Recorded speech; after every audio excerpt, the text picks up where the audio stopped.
The main character stares at these tiny, chubby, and totally adorable little hands. She's racking her brain, trying to figure out who they could possibly belong to. And every single time it hits her, those are her hands. She just can't wrap her head around it. A woman walks up, calls her my lady, and asks what's got her so worked up that she's sighing like that. The little kid starts flailing her arms and legs, demanding they let her go, like, now. But since she's the daughter of a concubine, she still has to act all proper and dignified. Hearing that she's part of the royal family just makes the kid scream even louder to be released. So yeah, our girl got reincarnated in some parallel universe as a princess from the Joseon dynasty. And to top it off, she's stuck being the unpopular daughter of a concubine. You might think being the emperor's daughter means she's in for the high life, right? But with this little one, things are different. Even though she's a newborn, not many people are lining up to care for her. The wet nurse treats her like a princess, and the woman next to her is watching like she's the boss. So it's pretty clear our girl doesn't come from the best background. The life of a daughter born to an imperial concubine? It's no walk in the park. If her half-brother gets mixed up in some shenanigans, she could get caught in the crossfire, but hopefully she doesn't have relatives like that. Either way, the little tyke is glad she was born into the imperial family and doesn't have to worry about making ends meet. But right now, our girl is more worried about infant mortality rates. Judging by the fact that people are using modern language, this probably isn't a real Joseon dynasty. The wet nurse asked the lady why she had such a sour look on her face. The woman tugged at the ribbon on her chest, and the little one knew she didn't want to see that. But the wet nurse was super surprised that the little lady was refusing to eat, because she was sure the kid was just hungry. But it's totally normal for the little one to refuse something like that, especially since they were trying to sneak honey in there while she was feeding. Seriously, do these broads even know how bad honey is for babies? The girl never would have guessed that the stuff she learned taking care of her little brother with her sister would actually come in handy. Except he was taken from them in a car wreck when he was coming home with their parents.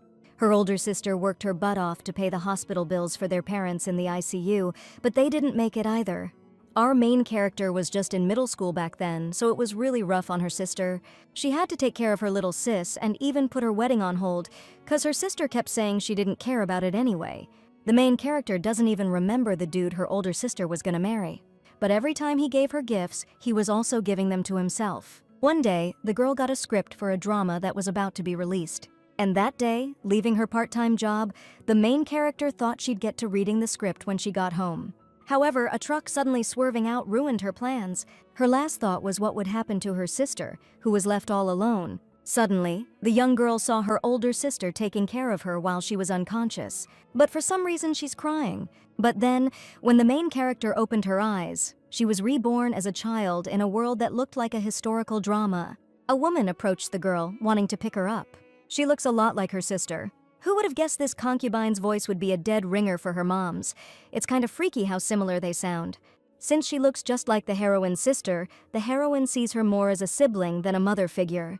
The little one felt bad for leaving her sister all alone. It felt like something precious had been snatched away from her.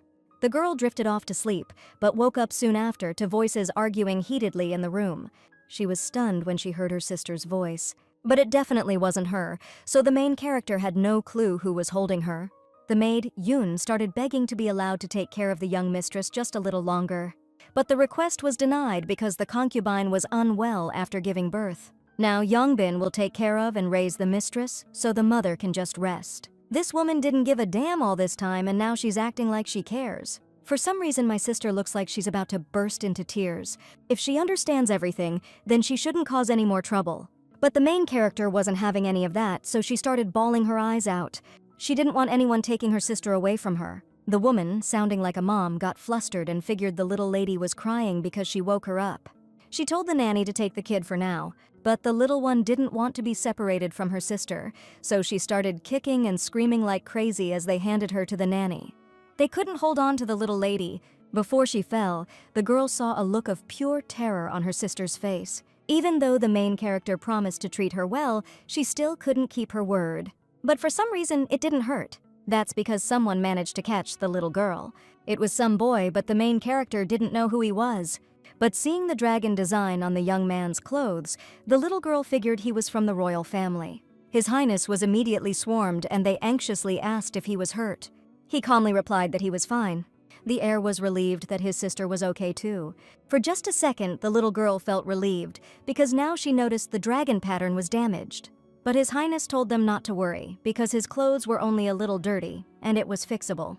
But the main character knew the maid who'd have to restitch this complicated pattern would not be happy. The heir called his sister brave, since she didn't even cry. As the crown prince, he's way higher in status than some concubine's daughter, so she didn't think he'd bother saving her. Yeonbin asked the prince what brought him here.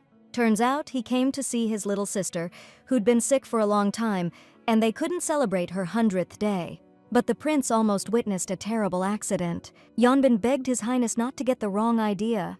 They were ordered to take the child and raise her, but the only problem was the maid, Yoon, who refused to give her up. However, the prince coldly asked how the only princess almost got hurt. Yeonbin apologized, and the heir told her not to forget what it meant to His Majesty to give her the child. The main character was getting curious about what he meant. Since his sister was scared, the prince suggested leaving her with her mom and Yoon a little longer.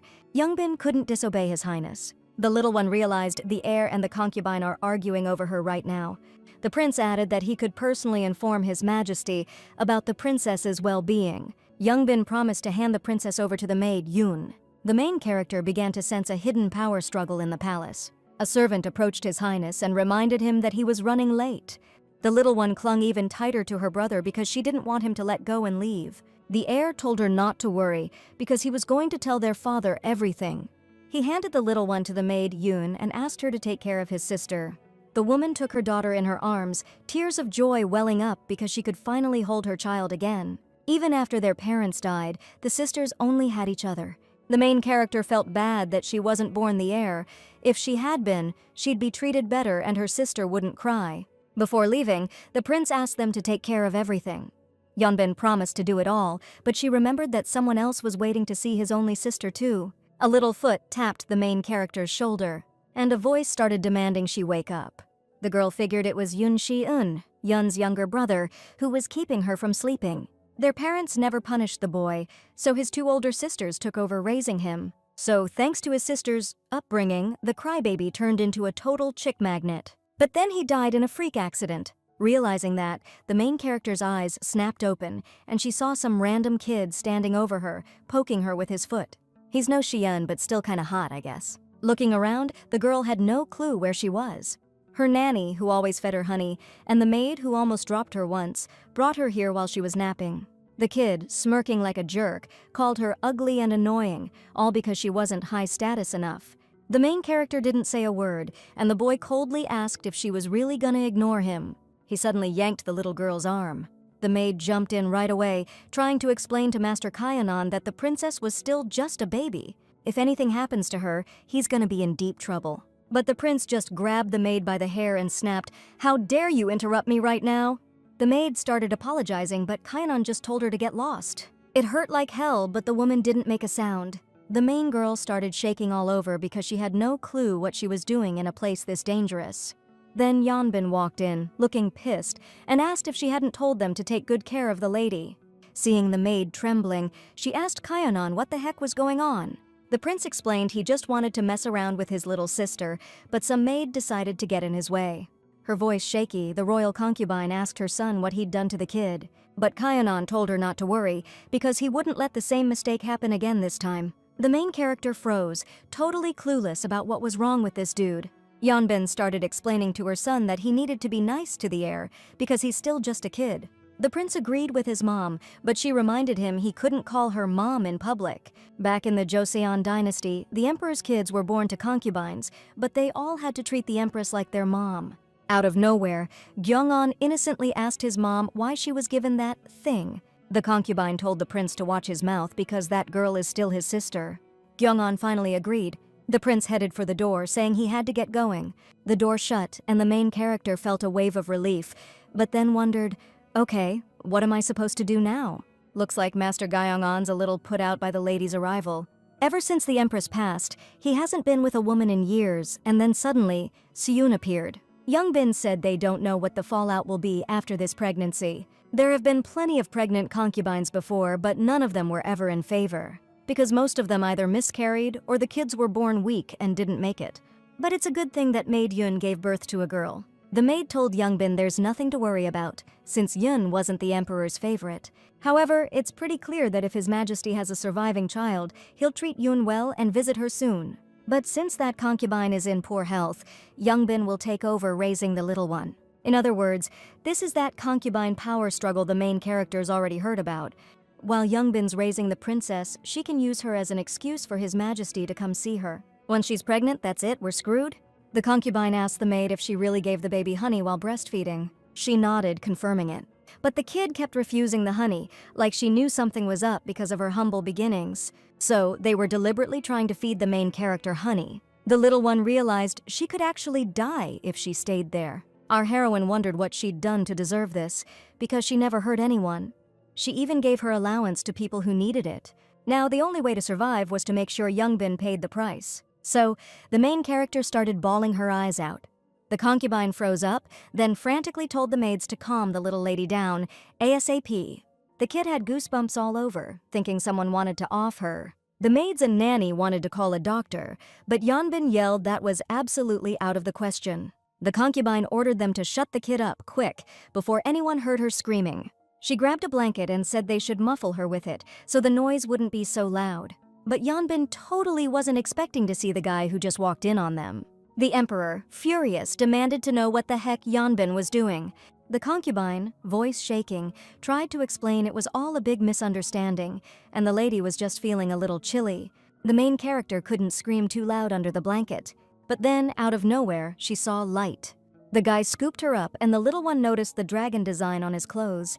She'd seen it before. The emperor trusted Youngbin with the kid because he figured she could take care of her. The concubine tried to make excuses, but the ruler wasn't even listening. The second he held the princess, she stopped crying instantly, which definitely raised some eyebrows. Youngbin lied, saying the lady just had a bit of a fever and she just wanted to check on her. But the emperor wasn't buying it and told the maid Kim to take the kid, so looks like our main character's getting dragged off somewhere again. The little one clung to her dad and started bawling even harder. The emperor's brow furrowed as he sternly asked why the kid was reacting like this to the one who's been caring for her since day one. He ordered that Youngbin was to be confined to her quarters for a while. Then the emperor ordered the royal physician to check on the baby's condition. From now on, the princess will sleep in the emperor's chambers. After they took the kid, she never went to see her. The empress lost several children, she's been through hell. But thankfully, she successfully gave birth to the current crown prince and then the princess. Everything was fine until the young princess passed away from an illness. The empress's mind and body weakened day by day. Then she took in a concubine's child to raise, but that one soon died too. The empress suffered terribly, and eventually she passed. There were plenty of women who managed to conceive, but not many of those kids made it into the world. No matter how many children the emperor lost, he could never get used to it.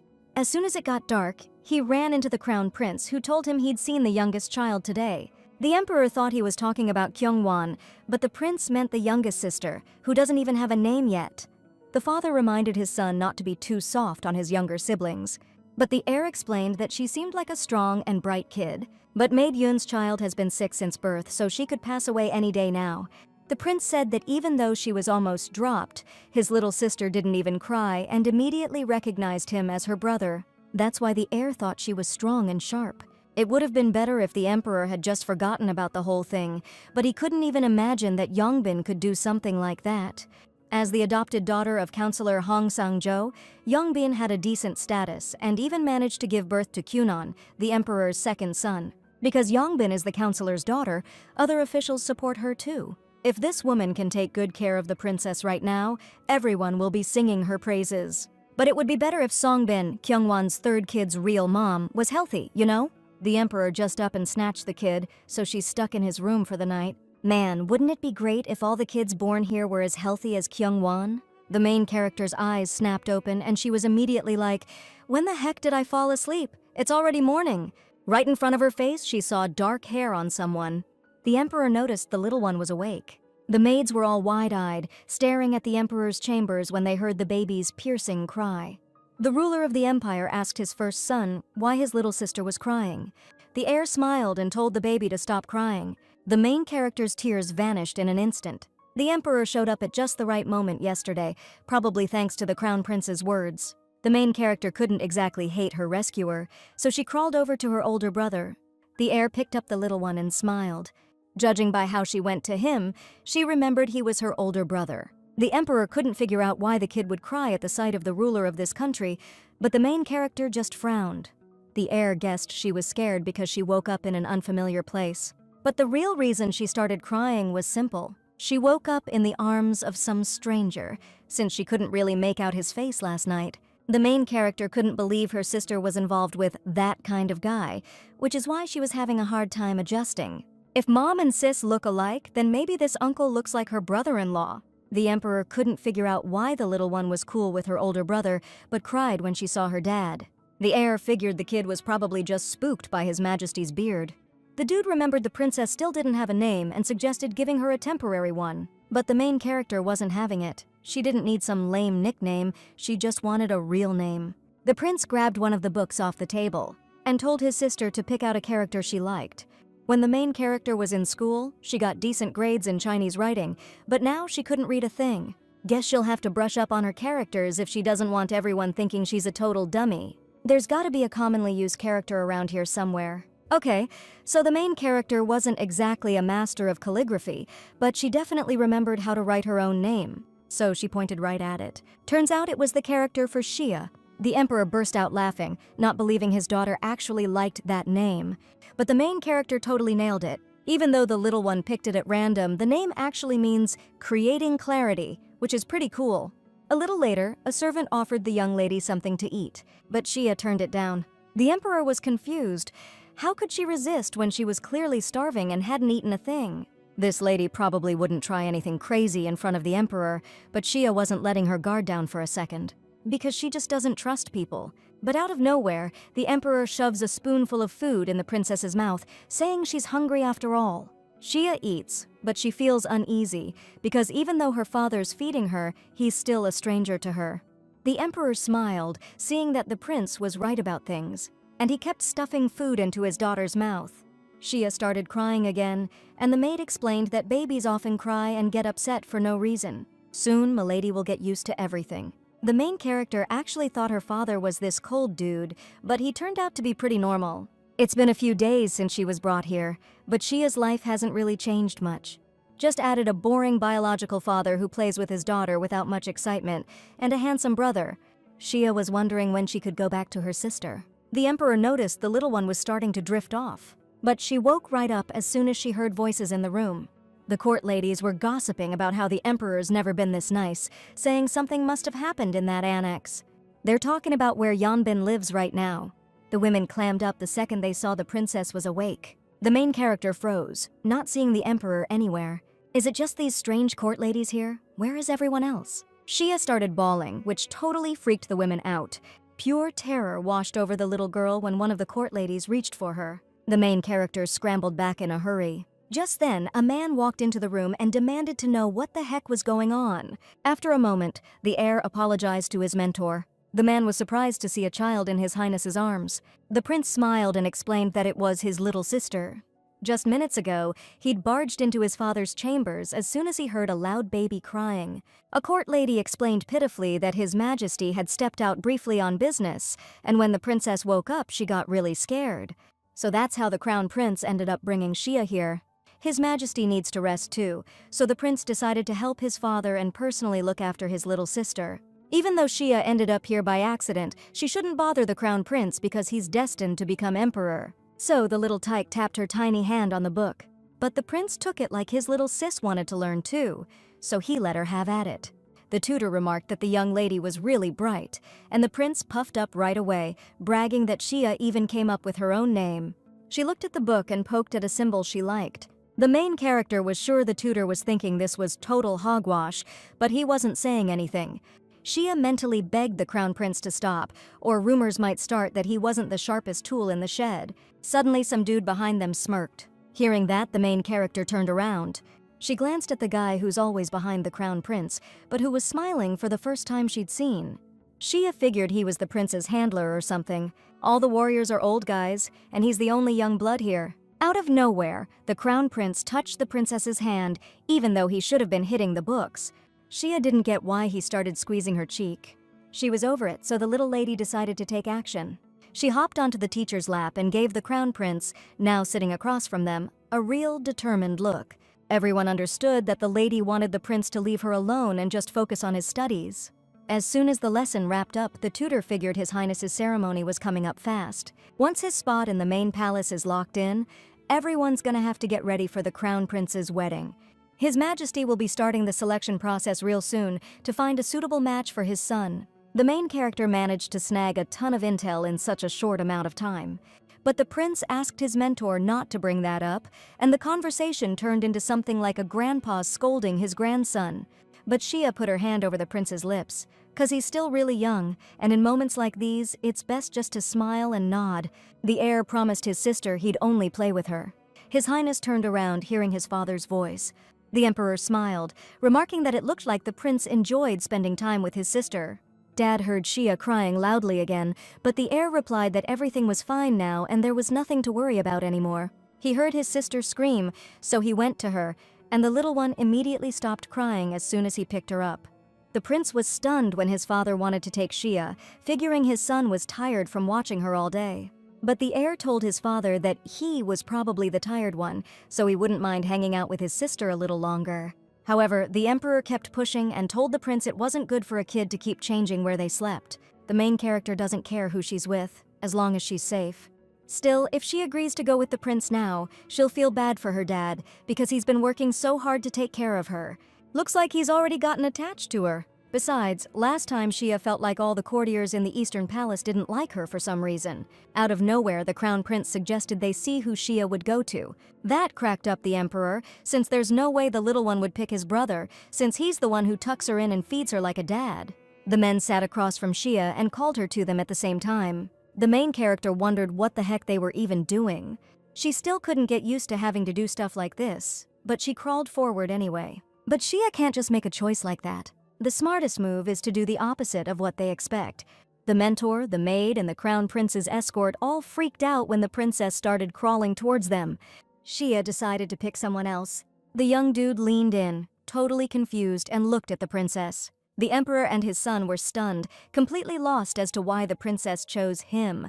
The escort figured the princess just wanted to get out of here. If that's what the princess wants, then he's got to go along with it. But the crown prince and his majesty are still waiting for her answer, so she needs to think this through. Shia couldn't understand why they were asking a kid for this, especially since she's so young. Finally, the main character completely lost it and started yelling like crazy. The prince told his dad it was the first time a kid ever chewed him out, but the emperor was in the same boat.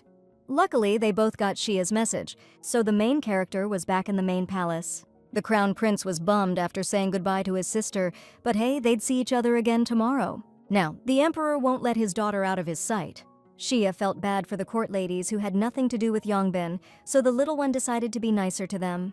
But a month had already gone by, and Shia couldn't stay here forever. It's great here and all, but if she keeps acting like this, she'll never get back to her sister. Ever since Yongbin took her away, the maid Yun has been so heartbroken that she's sick again. The main character was really hoping her sister would be all right. But the little one can't go on like this. We need to pull off one stunt, just one, that'll make the emperor realize watching a kid is seriously tough. The emperor kept racking his brain, trying to figure out what to do with Shia. Ever since he found out about her birth, the guy's been trying to show her as little affection as possible. The emperor came to the conclusion that he's just a terrible dad who can't take care of his kid properly. If maid Yun raises the princess, he'd have to treat her like a concubine. And others would be nice to her if she got the title of Sukwan, which is the lowest rank among the emperor's concubines. But the officials will be against it and definitely raise hell. After Yongbin messed up taking care of the kid, the officials are now busy trying to protect her more. But then the question becomes, who do we entrust the princess to? When the little one's bored, she comes to her dad and just stares at the papers, doesn't touch a thing. Shia just likes to watch, and the emperor can totally leave her alone in the room, no sweat. And she's so freaking cute when she giggles. But His Highness really doesn't want to be apart from her. Suddenly, the guy noticed the kid wasn't where she usually parked her butt. Turns out, she'd gotten up and was waddling all clumsy-like towards the table with the vase on the edge. The emperor couldn't believe his daughter was actually standing. But then it hit him, the danger his kid was in right now, and he was off like a shot. Everyone standing behind him jumped when they heard the loud crash coming from the emperor's chambers. The Crown Prince's tutor threw open the door, all worked up, and asked His Majesty what was going on. But he saw something he really shouldn't have. So the teacher called for a healer, but the Emperor was only concerned about how the princess was doing. The tutor suggested His Majesty really ought to move the young lady somewhere else, because today's incident was just the beginning. The Emperor's first move was to get rid of anything dangerous in the room. The men let out heavy sighs and the main character joined in. The Emperor asked, surprised, if he was the only one who thought the princess just sighed too. The tutor couldn't believe it and suggested that before the court ladies arrived, His Majesty help sort through all the important documents. That way, His Majesty can get back to his own business. Shia spotted a box and made a noise. The main character just wanted to stir things up, but never thought her dad would jump in and get hurt because of her. She felt so bad for the guy, because he's not getting any younger, you know? His joints ain't what they used to be. The Emperor decided to show his daughter some things that the Empress, the Crown Prince's mother, had left behind. These were gifts she gave him when he was still the Crown Prince, back when they used to sneak off for secret dates. So he and the Empress had a really good thing going. But the guy felt like he was a complete screw-up when it came to his wife. The Crown Princess was chosen so young, which meant everyone started watching her every move. The elders said the Crown Princess was too gentle and the palace wasn't a place for people like that. The Crown Princess had a really rough time adjusting to palace life, so she ended up needing some help. Eventually, she started having one miscarriage after another and her firstborn son didn't live long. Since she couldn't fulfill her duty, she had to personally request a concubine take on the job. Luckily, the Crown Princess managed to give birth to a boy, so everyone thought the hard times were over. But fate's a real bitch, and in the end, the woman passed away. The Empress, who still had a young face and kind eyes, once said she wanted to give birth to a beautiful princess. If she saw this tiny, soft little thing, she would have been so happy. The Emperor figured that the maid, Yun, was probably missing her daughter terribly. Xia immediately made a happy little noise. The guy couldn't stop wondering what Yongbin had done to scare the kid so badly. For some reason, the little one started reaching for the pottery again. The Emperor promised his daughter he'd get her one later, once she was a little older. You could tell by her eyes, the princess was really digging the pottery. Maybe the little tyke just liked how shiny it was. Still, that thing's a hazard to her right now, so the Emperor told her to keep her hands off. Xia doesn't really get what she's doing yet, after all. The Emperor's never been this close to a kid, so everything she does is brand new to him. But then the elder declared the Mother of the Nation title couldn't stay vacant any longer. Something had to give. That's when Hong Sang-jo, Yongbin's adoptive father, came to see the Emperor. The Empress's seat can't stay empty, so the state councilor asked His Majesty to make a call. But the Emperor figured it was his business and nobody else's to butt in. Hong Sang-jo kept pushing it, which started to wake the princess up, so the Emperor told him to keep it down. They must have come here because Yongbin got what was coming to her. The elders are sticking their noses in because they're used to the old Emperor and don't like the way things are going now. Even Papyong's in that crowd. He's the prince's uncle on his mom's side. To protect the prince, they've decided to drag other members of Yongbin's family in here, replacing the old Empress's family members. Even if the Emperor promotes Yongbin to Empress, the elders won't back down. They'll just start stirring things up again later. Hong Sang-jo kept pressing His Majesty for an answer. The little one woke up from all the noise and started crying. The elder and the others froze when they heard that. Hong Sang-jo didn't have a clue what that screeching was. It was enough to make your ears bleed. The Emperor started trying to calm Xia down. And just like that, the little one's out cold again. Hong Sang-jo laid it on the Emperor thick, saying only Yongbin deserves to be Empress. We gotta make Yongbin the Empress ASAP. Xia's starting to react to the advisor's voice again.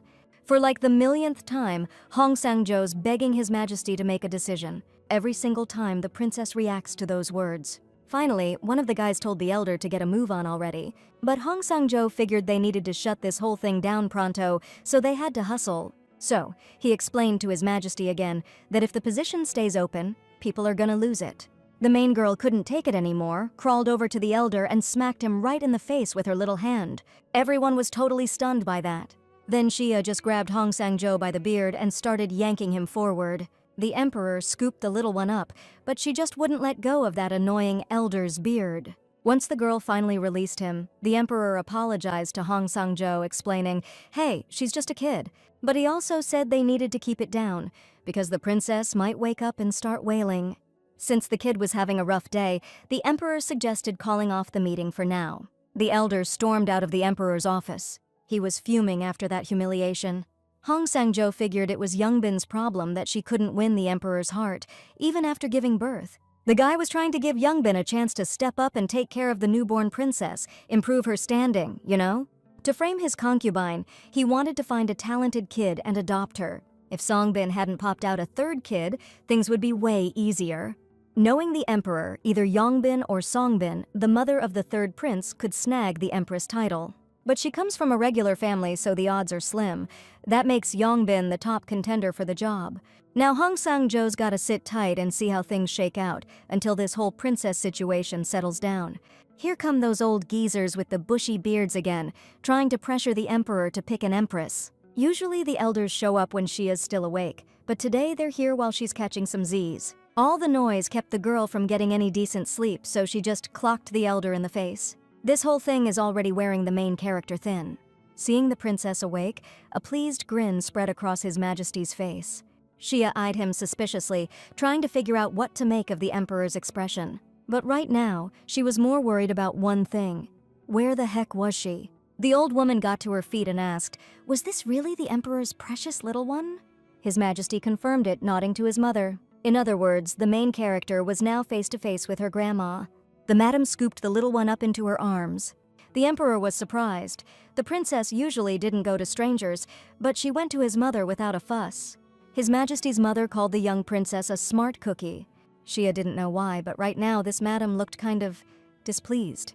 So the main character decided she needed to show off how cute she was and let out a happy giggle. The princess is usually so friendly with everyone, so I don't get why she got so spooked by Yanbin. Xia froze when she heard her mother's voice behind her. That royal concubine definitely got chewed out, but it looks like the emperor's mom summoned her. Madam suggested Yanbin try holding the princess again. Xia wondered if the emperor's mother was also a threat to her. She pushed herself away from the concubine and started bawling, and then she reached out her little hands to her dad, wanting him to pick her up. His Majesty promised his daughter that no one would dare touch her while she was in the emperor's arms. Then Madam sternly asked Yanbin what she did to the kid, but the concubine replied that it was just a misunderstanding. Since the child's so freaked out, Yanbin better get out of here. But the woman tried to explain that Kenan was over the moon whenever the madam and the emperor came to visit him. Only now did Xia notice this little weirdo standing next to Yongbin. That just made the main character burst into tears even harder. The emperor shot his second son a stern look. Kenan flinched as soon as His Majesty suggested he and his mother leave the room. They didn't put up a fight. But before the door closed, the second prince glared at the princess, and you could see the anger and contempt burning in his eyes. The emperor can't always be around to protect the main character. Then they started talking again about how the spot in the central palace has been empty for so long. The main character was already sick of these talks about the empress, so she decided to leave her father. Suddenly, she saw a group of women, and judging by their silk robes, the little one figured they were imperial concubines, which meant her sister could be here too. Since she is afraid of strangers, the emperor's planning to send her to the maid, Yun, but his mom suggested giving the kid to a concubine who's already got experience raising little ones. The concubines started smiling, seeing the little princess crawling towards them. The main character got bummed out, realizing her sister wasn't there. Suddenly, she heard the grandma ask if it was really okay to hand the kid off to just any old concubine. The adults jumped when the princess started wailing like crazy. The concubines were taken aback too, since the princess had been smiling the whole time, and now she was acting all weird. Xia felt bad for the concubines, but she couldn't do anything, because for her, this was a matter of survival. The emperor knew his daughter wasn't one to cry for nothing. Out of the blue, the kid tells His Majesty that his sister's probably looking for someone. The emperor, confused, asked Kyungwon what he meant by that. The prince explained that his sister crawled up to every concubine, then started checking each face, like she was searching for someone. The third prince's mother suggested that the young lady was probably missing her real mom. The emperor's eyes widened in surprise. The woman decided to risk suggesting to His Majesty that he give the young lady to Madame Yun to raise. More than likely, the princess just can't forget how genuine her mother was. That's why she's so drawn to her. The emperor agreed with Songbin and noted that she understood the princess very well. The main character immediately realized this woman was a good person. Subin's playing the caring princess, acting all motherly, but she's just racking up points, you know? Yanbin took Xia in, but totally botched the job of raising her. Hard fail, to put it nicely. 'Cause Subin's a freaking pro at this game? The maids were freaking out, because the little miss took 7 steps all by herself. Maid Yoon squeezed her daughter tight, pouring out all the joy and love she felt right then. After that chat with the former empress, Shia met up with her sister again. The main character had to, charm some officials to make it happen, which kind of freaked them out. They knew if the lady was alone, she'd have given him a piece of her mind a long time ago. Then Shia left her little handprints all over the documents, and she was deliberately taking those first steps. But she'd still fall down sometimes, which worried all the adults. Still, the emperor always praised his daughter for trying. He was genuinely stoked about her progress. Once word got out the kid was walking, they decided to keep her away from the emperor as much as possible. Since Shia now had to live somewhere else, her sister got a serious upgrade. She became an official concubine, and suddenly everything, her clothes, her living quarters, was totally different. But our girl couldn't figure out how long she planned to keep this up. One of the maids noticed the young lady was feeling uneasy. Yoon apologized, admitting she was starting to think she'd never see her precious little girl again. The maid offered the lady a handkerchief, saying the kid shouldn't see her crying, or they'd start bawling too. The main character took the handkerchief and gently dabbed her sister's tears. Yoon smiled and said the lady had really grown up a lot. The maid reminded Her Highness that she needed to introduce her to her lady. The concubine told the main character that this was Ami, and she'd been a huge help this whole time. From now on, she'll be helping you too. The main character looked closely at her new acquaintance. Then her eyes narrowed and she got a suspicious look. After watching her, Shia concluded that her sister had picked a good egg. The other maids used to mess with Ami's clothes and give her a hard time. And then Consort Yun called her over and gave her a cookie. Just like the main character thought, her sister is seriously awesome.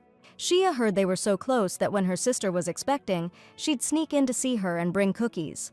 The main character was happy Ami was working here now because her sister's been way happier since. Maybe that Sonbin character had something to do with it. Ami asked her mistress if she didn't like the food. But the little one scarfed it down quick, which brought a happy smile to the maid's face. She seems like a good person, but can she really make it in this cutthroat palace? Just like the main character figured, other maids caught them pretty soon. They weren't happy that Ami had climbed the ranks so fast just because she knew Her Highness. The ladies were starting to doubt Ami's knowledge of imperial etiquette, which made them think she might pass on her bad habits to the kid. The maids were acting all high and mighty because they were sure Ami wouldn't dare rat them out to Her Highness. Shia couldn't wrap her head around bullying someone, probably because she was always busy with food before.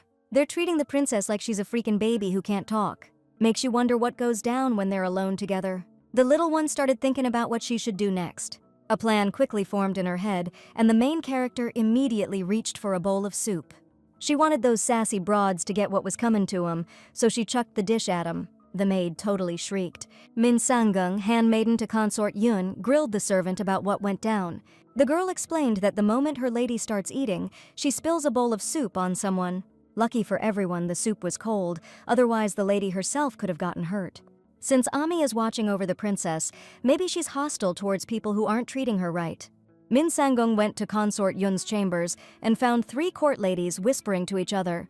The girls were wondering how much longer they'd have to stay with a princess they disliked from the start. They only shut their traps when Min Sangung appeared right behind them. Eventually, they hired 3 new court ladies named Bayek, Volbi, and Sukwa.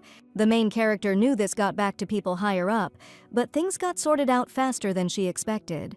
Before this, those servants blamed everything on Ami while they were out having fun and doing whatever they pleased. Looks like they finally assigned some decent help this time, and if anyone gives Shia a bad vibe, they're out of here faster than you can blink. Maid Bak asked the lady which color she'd be rocking today. Our girl's thinking, seriously? This skirt instead of the comfy pants they usually give me? Turns out Songbin's coming over, so Her Highness said to doll up the little miss in this. The third prince's mom brought some grub with her. She's just thrilled the new concubine is finally cleaning up her act.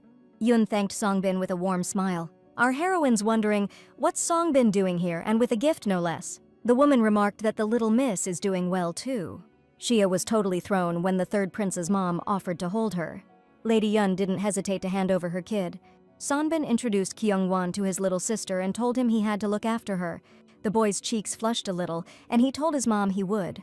The main character remembered that she was only able to get to his sister because of him. He and Kyung-gon only have 1 letter different in their names, but the difference between them is night and day. Shia decided to give him a pat to show her thanks. The other women immediately started gushing, and the main character didn't even get why they were looking at her like that. Eventually, Sonbin passed the baby to her son. The concubines noticed that their kids were getting along, but honestly, Shia was fuming because nobody even asked them what they thought, and she was seriously uncomfortable. Subin suggested that Kyungwon take Madam outside for some fresh air, because they needed to have a word with Consort Yoon. Shia couldn't figure out what they were talking about that required dismissing the court ladies. The main character was super curious, but Kyungwon explained that they shouldn't interrupt their conversation. Lost in thought, the main character realized that even though the prince was still just a kid, he was already a total heartthrob. Still, she couldn't stop him from doing anything, so she really hoped she'd grow up fast. Kyungwon noticed that his sister didn't act like a newborn at all. It seemed like she was seriously bummed out that she couldn't walk yet. But even when she finally gets the hang of it, her frustration isn't gonna magically disappear. Look, the palace is always a dangerous place, so the princess has gotta watch her step and everything she says. Kyungwon heard the crown prince is sweet on her, and yeah, their brother's a good dude, but best not to bother him. But Kyonon? Yeah, avoid him like the plague. Sounds like Big Bro's been through the ringer because of Kyonon. After a while, once Shia learned to walk, she finally understood what her brother meant. They found a dead crow in the courtyard. Ami immediately grabbed the little one, trying to keep her from seeing the body, but Shia already saw everything. Then the lady-in-waiting told Sohwa to get someone, like, now to clean up that bird. Ami picked up the little lady and asked, all worked up, if she was super scared. The maid wasn't too surprised by what she saw, since she used to work in the kitchen, so she knows what dead birds look like. Back in her previous life, the main character often saw pigeons getting hit by cars or crashing into windows. So Shia wasn't exactly scared, but the whole thing was still pretty messed up.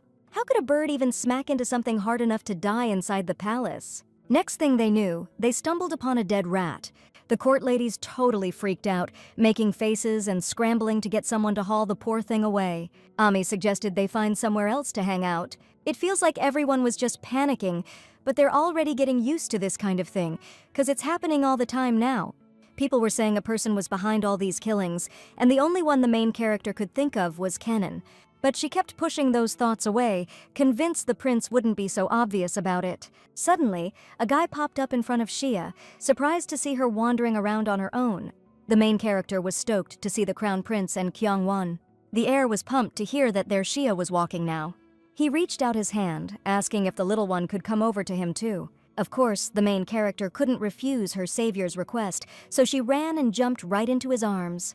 The crown prince told Kyungwon that he used to be that small too, which even surprised the third prince. A happy smile lit up the heir's face as soon as he noticed his sister wearing the clothes he'd given her. It all clicked into place because lately the main character had been wearing more fancy outfits. The crown prince still cares about her a lot. Her older brother said that he and Kyungwon were tossing sticks into a container and invited her to join their game. The main character figured that sounded like a blast. But then her eyes flicked over to the third prince, and she saw the sour look on his face. Shia probably stole some time he was supposed to be spending with the crown prince, so Kyungwon was ticked. The main character got it. She needed to back off. Shia started squirming in her brother's arms, and he sadly asked if he couldn't hold her a little longer. The main character mentally begged the heir to look back and see the shining eyes of his brother. The main character kept complaining, and finally the crown prince let her go. It was time, so Shia bolted from her spot like a shot. The court ladies immediately chased after her, because she definitely shouldn't be wandering around alone. The crown prince sighed in relief, happy to see Shia growing up healthy. Then he knelt down and suggested Kyungwon continue their game. So Ami ended up catching the main character. The kid was seriously bummed, 'cause she really wanted to ditch everyone and be alone. I get that they're watching over her, but she hates having someone around her 24/7. Shia noticed it was her first time in this spot, where apparently there's always been this awesome pond. She reached out her hand, and Ami figured the princess wanted to check out the pond. The other servants were totally wiped out by the kid's stamina. Ami gave a sheepish smile and decided to take her herself. As soon as they got closer, the main character was blown away by how beautiful it was. Out of nowhere, she saw Kenan near the place. She hadn't seen him in ages and never expected to run into him here of all places. Suddenly, the kid heard a cat meowing. The third prince grabbed the pet and just chucked it right into the water. Ami and the main character were horrified by that psycho's cruelty. Shia was so freaked out she even got the hiccups. The third prince immediately turned around and asked, all pissed off, who was there, as soon as he heard a sound behind him. But there was nobody there. Kenan grabbed a fallen branch and said coldly that he definitely heard someone's voice. As soon as the second prince started heading their way, the main character began frantically thinking about what to do. If Kenan finds out they're here, the heroine didn't even want to imagine what he'd do to her. She could try screaming for help, but there's no one around, so it'll just make things worse. Shia froze, hearing a familiar voice call out to Kyanan. It was Kyanwan, and the second prince figured something must have happened for his little bro to come looking for him. Kyanwan asked the prince what he was doing out here all alone. The second prince snapped, "What's it to you what I'm doing?" Kyanwan suggested seeing the crown prince, who had a free moment, but immediately got smacked in the hand with a branch.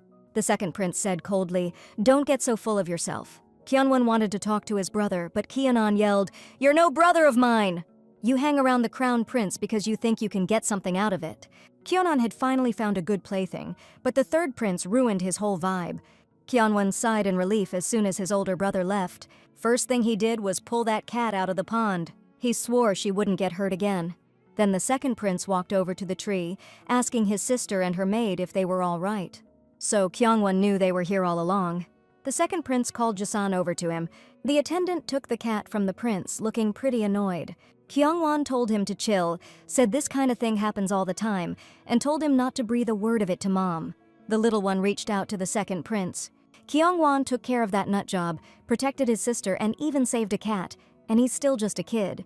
The prince asked if she was actually worried about him. He told his sister he was all right and that he didn't let Kyanan hit him too hard, which is exactly what he was going for. The main character was totally lost. She couldn't believe he was talking about something like that so casually. In a serious tone, Kyunwon told his sister to stay away from places where there aren't any people from now on. Besides, Kyanan hangs out here a lot, so the princess should probably avoid coming here if she can. Now Shia understood why Sonbin wanted to mess with Yongbin. That woman clearly knew where her kid was. But Kyunwon really wanted to play with the crown prince, but he had to come here because he was worried about her. The second prince said with a smile that she had that mature look on her face again. If she's this worked up already, what's gonna happen later? Kyunwon felt this urge to touch his sister, and she didn't even realize what was going through his head. The crown prince had been behind that tree the whole time, but our heroes had no clue. A few days later, Kyungwon asked the little one when she was finally gonna learn to talk. The main character got all worked up about the question like, "Dude, you've been asking me this for days." His Royal Highness, the first prince, also wants to hear something from his sister, so Kyungwon asked her to call him brother. Truth is, Shia didn't want to talk cause her pronunciation was kinda rough, so she just started wailing on her brother's face. The heir figured Shia was just punishing her brother for, pushing her buttons.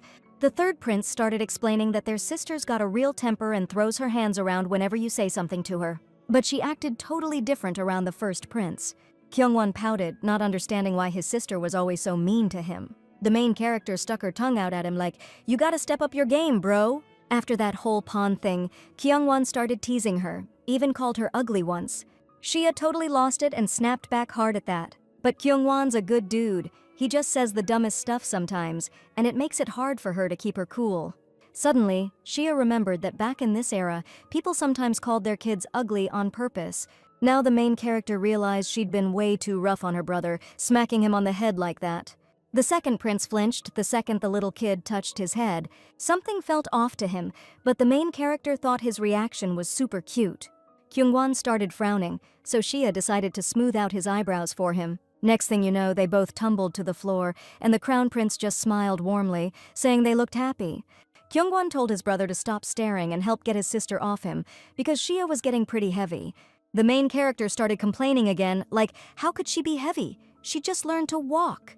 But the heir snatched up the little one and told Kyungwon to work out if his sister was too much for him. She is so beautiful, so the prince figured that's why Kyungwon was so salty. He really wished the princess would start talking soon though, cause there's a lot he's dying to hear from her. Shia thought she could keep pretending she couldn't talk for a while, but it looked like she couldn't keep it up any longer. So, in a childish voice, she said she was already full. Whatever, people might think something's up with her, but Shia wanted to start talking when her pronunciation was better. The next day, the main character went out for a stroll. Ever since that incident at the pond, Shia only goes where there are lots of people with Ami. The emperor could show up near this building any second, so even if Shia sees Kyungwon, he won't mess with her. The pond was a different story, nobody around for miles. Suddenly, someone asked Shia what she was doing there. The second she was thinking about His Majesty, boom, there he was right in front of her. The little kid was totally lost. She hadn't seen her real dad in forever. A shadow crossed the emperor's face, and he sadly asked how a kid could treat their own father like that. First things first, gotta build bridges, so our girl leaps right into His Majesty's arms. The ruler chuckled, saying it had been a long time since she'd given him a hug. The main character noticed that His Majesty looked way more worn out than before. Those geezers must be giving him a hard time, day in and day out. Shia gave her dad a little pat, and the guy instantly lit up, realizing she was trying to comfort him. Even though she's just a little kid, she already knows how to respect her parents. The main character flinched when the emperor asked Yongbin what brought her here. The concubine apologized and explained to His Majesty that Kyanan missed him terribly and she couldn't stop him. The second prince backed up his mother's story. Kyanan's act was amazing because anyone would think he was such a good and polite kid. Yongbin suggested they go inside the palace and she'd arrange for snacks to be prepared for the princess. The main character had absolutely no idea what she was talking about right now. The little one definitely didn't want that, so she clung even tighter to the emperor. His Majesty didn't understand why she was suddenly so scared again. He apologized to Yongbin and explained that he was unfortunately busy today, so he wouldn't be able to make it. The concubine knew the emperor was busy with affairs of state, but she just wanted him to get some rest. Yongbin offered to take the princess, but the emperor said he needed to calm Shia down so she shouldn't worry about anything else. His Majesty turned away, and Shia thought she heard teeth grinding. Just like the little one figured, Yongbin and Gyeongun were glaring daggers at her. Tears welled up in the princess's eyes again, and the emperor was once again clueless as to what was wrong. But Yongbin's glare from under her brow sent chills down her spine. The maids told concubine Yun that Yongbin was treating them really rough, even though they hadn't done anything to her. The girl's shins were covered in scrapes and bruises. Looks like it's a warning because Yun's getting His Majesty's favor. Shia figured Yongbin was gonna pull something but never thought she'd take it out on the maids. Ami told her ladyship it didn't hurt that bad, so she shouldn't worry about it. Yongbin's just flexing her power, showing she can stick her nose in state affairs. But Yun's starting to sweat that Yongbin might start treating the maids even worse because of her. One of the girls suggested Her Highness try to win over His Majesty, get him to visit only her. Thing is, Yun knew damn well things probably wouldn't change, even if she got in the Emperor's good graces. Lately, the main character's been feeling down in the dumps because of this gloomy vibe. If she were actually a kid, she would have cheered herself up ages ago. Shia heard from the maids that Chuyeondan Palace has a bad rep, but it never reached the Emperor's ears. So the main character needs to somehow tell her dad about it. Kyungwon's hands are tied too. If he says the wrong thing, he's gonna catch a lot of flack. Plus, it'd be sus if Shia suddenly started talking after being mute for 2 years, right? No matter how hard the main character racked her brain, she just couldn't figure it out. The ladies-in-waiting noticed the young miss was getting bored, so they suggested a stroll outside. Shia, of course, jumped at the chance. And just when she thought her mood was about to turn around, the main character ran into a total nutjob. Kyungwon grinned and asked if it was really his sister, saying it had been ages since she played with her big bro. The main character hid behind one of the lady-in-waiting's skirts. The maid tried to explain that the young miss was too little for games, but he threw a fit about it. He shoved her aside, snapping that she dared to block his way. Then Kenan grabbed the princess roughly, saying he just wanted to teach her a little lesson, and dragged her along. The prince's attendant stepped forward, but Kenan ordered him to stay out of it and stop the princess's servants. The girls were terrified, but there was nothing they could do. The attendant explained that if they screamed, they'd only make him angrier. But one of the ladies-in-waiting wasn't giving up and decided to take matters into her own hands. She followed the second prince, who was still dragging the princess along. The main character was relieved to see at least one maid was following them, but she had no idea where Kenan was taking her. Soon they arrived at that pond they'd visited last time. Horrifying possibilities immediately flashed through her mind. She dropped to her knees in front of him, begging him not to do it. But Kenan just called the maid an idiot and asked how she dared disobey him. It was only now that the main character realized this was the same girl Kenan had grabbed by the hair when she tried to stop him. This maid had tried to help the heroine, even though she knew she'd catch the second prince's wrath. Kenan shoved Shia away roughly. First things first, he decided to start with disciplining the maid. The girl crawled away, terrified of what her master might do to her. Kenan raised his hand and yelled at the idiot, saying she should finally learn who's in charge. The maid squeezed her eyes shut, bracing for the blow. The main character couldn't just let this happen. So she bolted and shoved the second prince in the back as hard as she could, totally catching him off guard. The kid completely lost his footing, and the next thing you know, He's in the drink." Shia meant to stop him from hitting the servant, but she never thought she could actually knock him into the water. Guess the little lady's got more muscle than she thought. The prince surfaced, and the maid immediately started freaking out, asking if he was okay. Kyanan started calling them both a bunch of dummies, yelling that he wouldn't let this slide. The main character almost cracked up at his furious face, but she had to act like she didn't know what was going on. So, Shia started bawling her eyes out while the lady-in-waiting screamed for help. But nobody came, so the maid decided to take a gamble. Eyes squeezed shut, she jumped into the water to save His Majesty's second son. Thing is, this lady-in-waiting couldn't swim a lick, so now both of them needed saving. She did it so she wouldn't get yelled at for just standing there watching. Soon, the second prince's escort came running at the sound of the screaming. Both heroes ended up back on the bank. The main character's other maids showed up too, so she immediately ran to them. The lady-in-waiting hugged her mistress, assuming she was super freaked out seeing all this. Kyanan got to his feet and demanded to know how this idiot dared to chuck him in the pond. But the main character really didn't mean to, so now she was totally lost on what to do. Right then, a rescue showed up all on its own. The maid could finally catch her breath after all that running. The crown prince wanted to know what the hell was going on, why Kyanan was soaking wet and Shia was crying. The main girl was like, "How does my brother always show up at the perfect time?" She bolted straight for her brother. The crown prince hugged Shia, figuring she was probably scared out of her mind. So all that chaos finally wrapped up when the first prince showed. Even though Kyanan's a jerk, he's not dumb enough to pull any blatant crap in front of the crown prince. But revenge was definitely on the menu. Since Kyanan can't openly mess with the princess, he's decided to take out his anger on the animals. He used to make it look like accidents, but now the animals are turning up. Well, let's just say it's getting pretty brutal. Shia was starting to sweat it, wondering if the servant was gonna be okay. She probably really pissed off Kyanan by sticking up for her like that.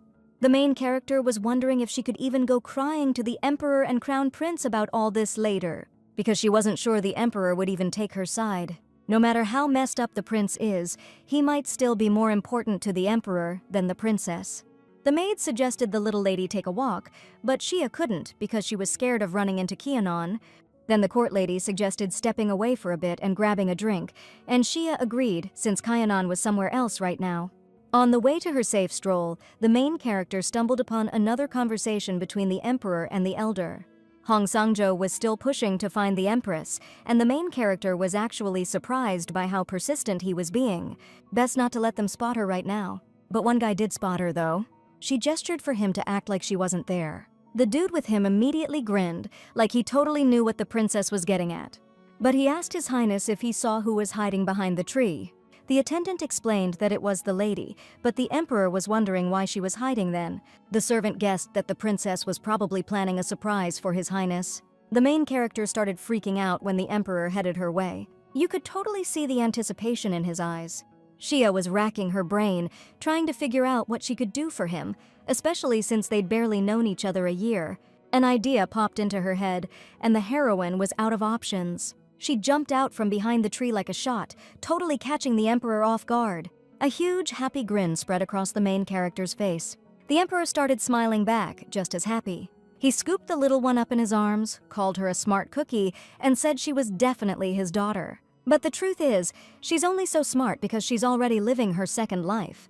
The emperor told the elders to beat it because they were giving him a headache again, and he wanted to hang out with his daughter. But Hong Sangjo reminded the emperor about that whole coup thing he warned him about, basically saving his bacon.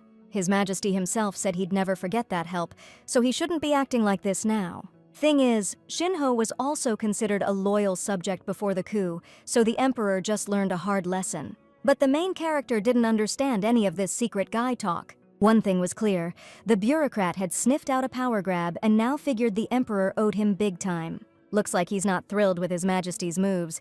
Dude's radiating disapproval. If historical dramas are anything to go by, this old geezer could have framed someone else, but Shia couldn't be sure. The main character briefly wondered if the emperor even knew what went down at the pond.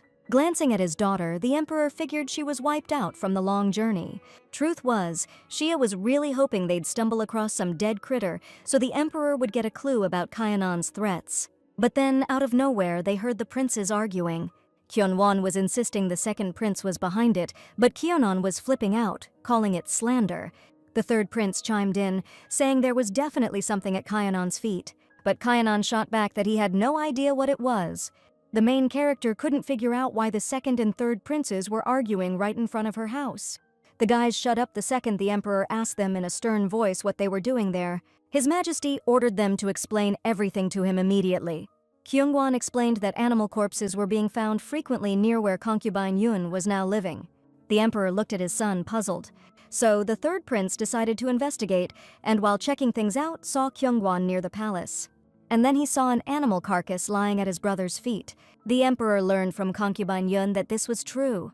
So His Majesty sternly asked the second prince what he was doing there.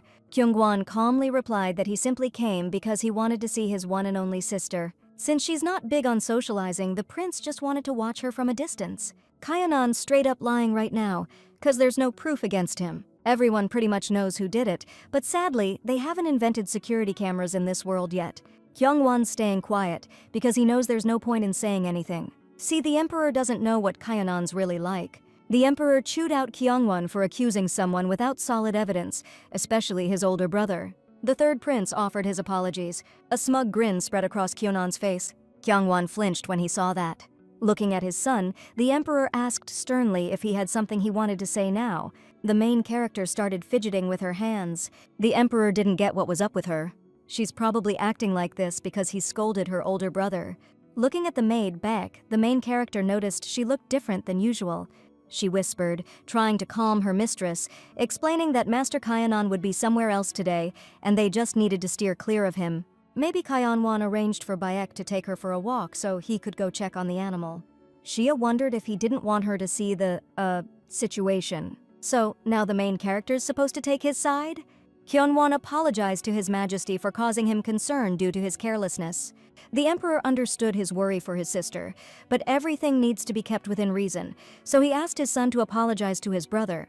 Kyungwon sincerely apologized for the misunderstanding that caused the second prince trouble. Kyungwon knew his younger brother could be a bit of a knucklehead sometimes, so he'd definitely be more careful from now on. But the emperor sternly told his son that he had no right to criticize his younger brother. He's not supposed to just waltz in here, so those actions made Kyungwon suspicious. The emperor reminded Kyungwon that he needed to act like a proper prince. Both of His Majesty's sons need to go to their rooms and think about what they've done. Neither of the princes put up a fight. With her arms crossed, Yongbin scoffed, wondering if she was trying to get the emperor's attention by having him tied up in Shia. Yun replied that her mistress just happened to run into His Majesty. She also apologized to the imperial concubine. Aunt Yongbin's been showing up a lot lately just looking for a fight.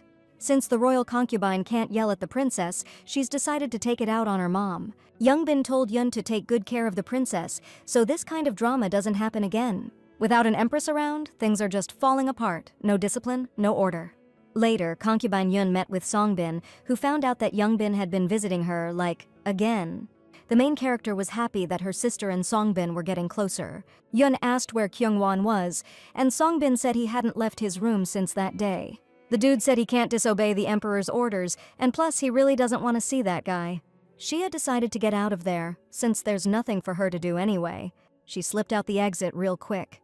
The maid jumped up and promised their highnesses she'd bring the little lady back right away. But Sukwon gave the okay for the young lady to do whatever she wants. Even though Kyungwon was punished unfairly, he's obediently carrying out the emperor's orders. The main character really wanted to thank him when they met. Suddenly Shia heard a familiar voice. He was reciting Confucius, saying you can't just go around hurting people because it always comes back to bite you.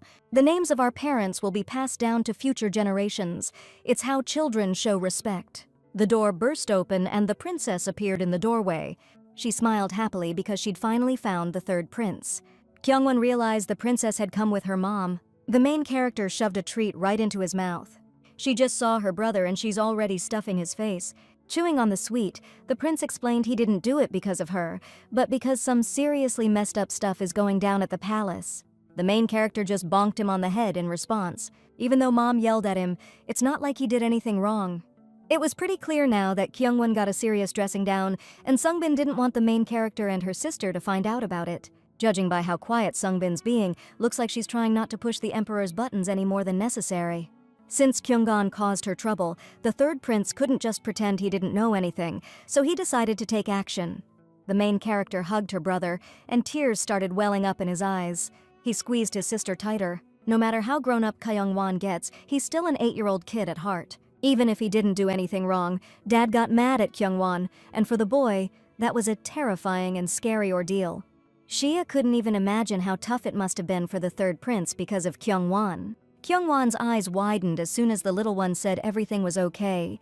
He abruptly pulled back and looked at her, totally bewildered. The third prince was floored that the princess could talk. The main character chuckled cheerfully and added that it was a secret. The concubines followed into the room, where Kyungwon was now, hanging out with the princess. Stepping inside, Sonbin's first move was to check on her son, who was playing around with the little lady. Kyungwon froze, his little cheeks turning beet red the second he saw his mom in the doorway. The concubine burst out laughing at the adorable scene. After that, Songbin took even better care of the princess and her mother. Looks like the sister sensed something and decided it was in her best interest to befriend Songbin. No matter what Youngbin did or said, the emperor still came to visit and was always extra nice to them. Every time the second son's mother would threaten Yoon, saying her day of reckoning was coming. Of course, Youngbin reacted even more strongly, but what can you do? But at least she is happy that Kyungwon is still being punished, so they definitely won't run into each other. A maid brought the lady a traditional Korean sweet rice drink and offered her a taste. But the court lady asked her to bring some snacks as well. It'd be sweet if they could sneak a bite too. The girls promised the princess they'd be back quick with something yummy and hurried off with the treats. Just one lady-in-waiting stayed behind with the princess. She handed the princess a plate with a drink, but it was a little tough for her to lift. So she accidentally dropped the whole thing. Shia shot a dirty look at the maid, who's supposed to be feeding her, not handing a kid a ceramic plate. The lady-in-waiting immediately apologized and started fussing. She said she'd run and grab some cleaning supplies and bring a fresh drink right away. This all happened because the main character officially doesn't have another nanny, and Ami's off today. Looking at her hands, Shia suddenly wanted to get cleaned up. Suddenly she heard this weird noise. The princess got spooked when a familiar face popped up next to her, asking with a smirk why she was all alone out here. The main character flinched and froze, scared stiff. She had no idea what Kyanan was doing here. The prince casually asked why she looked like she'd seen some kind of monster instead of her own brother. Because of her screw-up, he got punished. But the princess was born to a commoner, so what else did you expect? Today, the second prince brought his sister a generous gift, so now she owes him big time. Shia got the hiccups the second a mangled bird carcass flew past. That psycho just did that. Looks like Kyanan's so cocky he thinks he's untouchable, like nobody's gonna notice. For the second prince, this was a real treat, 'cause normally Shia's fearless, but now she's actually scared. He asked if she seriously thought she was on the same level as him, 'cause pretty soon, the same thing that happened to that bird is gonna happen to her. And then the second prince just lunged, reaching out for the princess. But our girl reacted fast, grabbed an empty plate and slammed it right over Kyanan's head. The second prince instantly clutched his forehead and called his sister a real piece of work. Now the main characters got the perfect chance to use her secret weapon and get rid of this psycho. Shia screamed at the top of her lungs. The maids heard that sound immediately and rushed to their mistress. The second prince muttered a curse under his breath and hurried away before anyone spotted him. When the court ladies returned to the princess, they were immediately horrified to see a bloodied bird next to her, and the princess herself was covered in blood. The emperor couldn't fathom who dared to harm the princess within the palace walls. Kneeling, Consort Yun began to beg His Majesty to find whoever dared to threaten the princess. The emperor's jaw tightened with rage. He vowed to conduct a thorough investigation and catch the culprit. Also, palace security would be increased, so the emperor asked Yoon not to worry and to go rest with the princess. Because of the investigation into this incident, all the palace servants were going through a rough patch. But unfortunately, no one managed to discover that Kyanan was the one responsible. Since Kyanan's still a kid, his voice got mistaken for a woman's, so only the court ladies were suspects. The investigation ended up screwing over a bunch of innocent servants. My sister was so messed up by what happened that she had to beg His Majesty to call off the investigation. It was a real mess, and it sucks that they never found the culprit. Sonbin reminded the concubine that she was now in a position to enjoy the emperor's favor. He even bumped Yun up a rank, which made Yeonbin so furious that even the servants were scared to walk near her room. Just then, the emperor showed up and asked what they were all so happy about. And so this little slice of paradise lasted a bit longer. But the thing is, the Empress's seat is still empty, which means they're all sweating bullets over at the main palace. The officials keep using the missing Empress as an excuse whenever problems pop up. Shia couldn't even imagine what would happen to Kyonon if she suddenly revealed that he was the one killing the animals. But the Emperor and everyone else has to find out about what the second prince is doing. Now she just needs to figure out how to make that happen. The main character just couldn't wrap her head around why the Emperor couldn't see Kyonon for who he really was. His Majesty told his daughter that it was time she learned to talk. He suggested the princess start by trying to call him father. Consort Yun told the Emperor that they went to the doctor, and he said there were no problems, so they shouldn't worry. If that's the case, the man was happy, but he still wanted to hear his little girl call him father. Shia started to fuss, which meant she wanted to leave. Since Yun graced him with her presence, the Emperor suggested they take a walk together. Lady Yun couldn't pass up an offer like that. Soon after, our main girl got her chance to spill the dirt on Kyonon's messed up deeds. The Emperor and Lady Yun took a stroll, holding the princess's hands. The weather was killer, so our girl wanted to check out somewhere she hadn't been before. Since she's with the Emperor, there's nowhere she can't go. But Shia suddenly remembered that Kyongwon and Kyonon's situation had just been resolved. That gave the little princess a bright idea. Yongbin flinched when she saw the Emperor and Yun with the princess. Spotting the lady, His Majesty asked her what she was doing there, and she said she was just taking a walk. She wasn't expecting to run into the big guy. Usually, Yonbin's always stoked to see His Majesty, but she looks kinda worried today. Which means she's hiding something. Like maybe what Kyonon's up to right now. Yonbin told the Emperor it was a perfect day to take a stroll. Suddenly, the main character bolted and ran towards the pond. Yonbin immediately told the Emperor she had something important to tell him. If the second prince hangs out by the pond a lot, he's probably there now. Kyonon turned around, hearing a noise behind him. Seeing the princess, he immediately grinned, thinking this idiot walked right into his trap. The prince asked angrily if she even realized the trouble she'd caused him that day. The main character was stoked to see Kyonon's face all puffed up after she clocked him with that ceramic plate. Kyonon was still fuming about that whole thing, so the timing of this idiot showing up is just perfect. He's gonna teach her a lesson this time for sure. The main character was betting they were looking for her. She spotted a familiar old dude hiding in the bushes. The second guy grabbed the princess by the collar and barked, asking how she dared to blow him off like that. Out of nowhere, Shay asked if he seriously thought he was gonna amount to anything. Kyonon jumped, hearing his sister's voice for the first time. The main character pointed out that his mom couldn't even become empress, so he's definitely going nowhere. He might say she was born from a commoner, but at the end of the day they were both born from a concubine. So basically, Kennan's just the kid of some regular concubine too. Even if everyone finds out he's been messing with animals, this prince is probably just gonna get a slap on the wrist. That's why Shay has no choice but to push his buttons. Kennan grabbed the main character by the collar, rough as hell. And the next thing you know, she's flying into the pond. Shay started sinking like a rock. She felt a sharp pain, even though she thought it wouldn't be that bad. Gotta stay calm and try to swim up, 'cause they're far from anyone and it'll take forever for someone to rescue her. But with her clothes soaked, the main character's body was getting heavier and she couldn't swim anymore. Shay's consciousness started fading, and she silently begged someone to save her. Someone grabbed her hand, and just a few moments later, the main character found herself on the shore. The first thing Shay saw was Kyunwon's tear-streaked face. She touched her older brother, silently begging him to stop crying because it hurt her to see him like that. Shay still didn't understand who had saved her. It turned out to be the crown prince, who asked with relief if she even knew how worried he'd been. Soon, the adults rushed over to the kids. The crown prince immediately asked His Majesty to call a doctor right away. Something clearly went wrong for Kyunwon. The main character's body felt heavy, because pulling off her plan took more energy than she'd expected. Looks like all her effort wasn't for nothing. Shia reached out to His Majesty and quietly called him father. And then the little one passed out, never even seeing the Emperor's shocked face. Yongbin shouted that they couldn't let this slide. Her son was falsely accused last time, and now it's happening again. Shia woke up from all the yelling and felt like her head was splitting open. Sanbin reminded His Majesty that Kyungwon had always looked after the princess and couldn't have done anything in such a terrible situation. Yongbin started getting even angrier because now Kyungwon was being blatantly accused of deliberately harming the young lady. All this arguing was already giving the Emperor a headache. Guess they haven't figured out that Kyungwon tossed her in the water. Seeing that the little lady had come to, they immediately reported it to His Majesty, and the Emperor perked right up. He scooped his daughter up in his arms, asking anxiously if she was okay. But the main character was clearly not okay. She had to live through that nightmare, and nobody even noticed, which is totally messed up on the adult's part. Shia burst into tears, pointed her finger at Kyonon, and called him a jerk. The emperor totally ignored that, more excited that his only daughter had started talking. So she really did call him daddy last time. The main character didn't think he'd be that happy about it.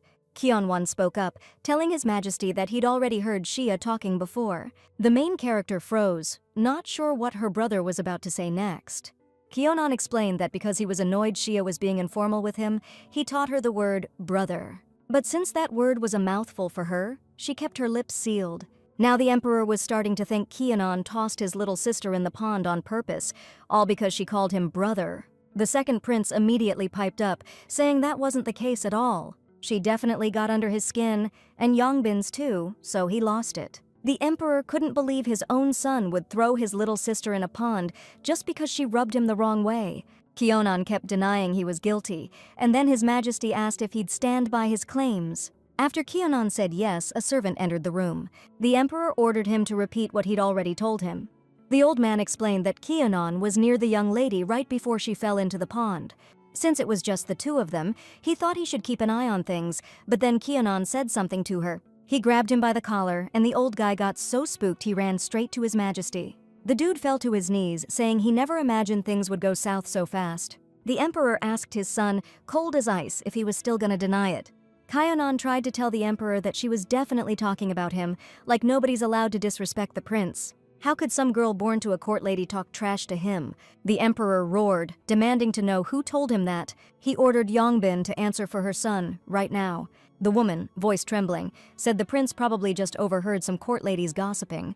The emperor thought Yongbin was raising Kyonan right, but judging by today, doesn't look like it. The concubine has really let His Majesty down. After that whole mess, Songbin finally snagged the empress title. From now on, Shia, you gotta call your brother Yongwon, not Kyungwon. Since Songbin's the empress now, Kyungwon will be addressed as Grand Master. Either way, the third prince was definitely breathing easier. He asked his sister if she finally understood the kind of danger she was in that day. None of the servants could find her, and it's a good thing her brother assigned someone to watch over her, otherwise she would have been in a real pickle. Shia finally got it. She'd been wondering how those two found her. It's kinda nice knowing someone's got your back, though. After Songbin took the throne, things got pretty hectic around the palace for a while. Looks like the third prince's mom decided to try and make the most of the situation. They started firing a lot of the maids, and one day the main character spotted a familiar face. It was the same servant girl who'd saved her life, not once, but twice. The main character immediately ran over to her rescuer. She confidently told the court ladies that this girl wasn't bad, and had saved her a couple of times already. The servant couldn't believe that her mistress remembered her, but Shia could never forget her kindness. Still, she never imagined her actions would have such big repercussions. Subin found out that Kyonan had been making threats against the little lady even before, but Yun had stayed quiet for some reason. Shia's mom revealed that she had a younger sister living outside the palace, and Kyonan started going after her. Yun was just worried about her sister, which is why she couldn't say anything to Her Majesty. The main character just remembered reading a book with a plot kind of like this. In the novel, a court lady was just a minor character, and all she wanted was payback on the prince who offed her sister. Shia really dug that novel, but she totally blanked on the court lady's name. The empress asked the maid what her name was, and the girl said it was Joga.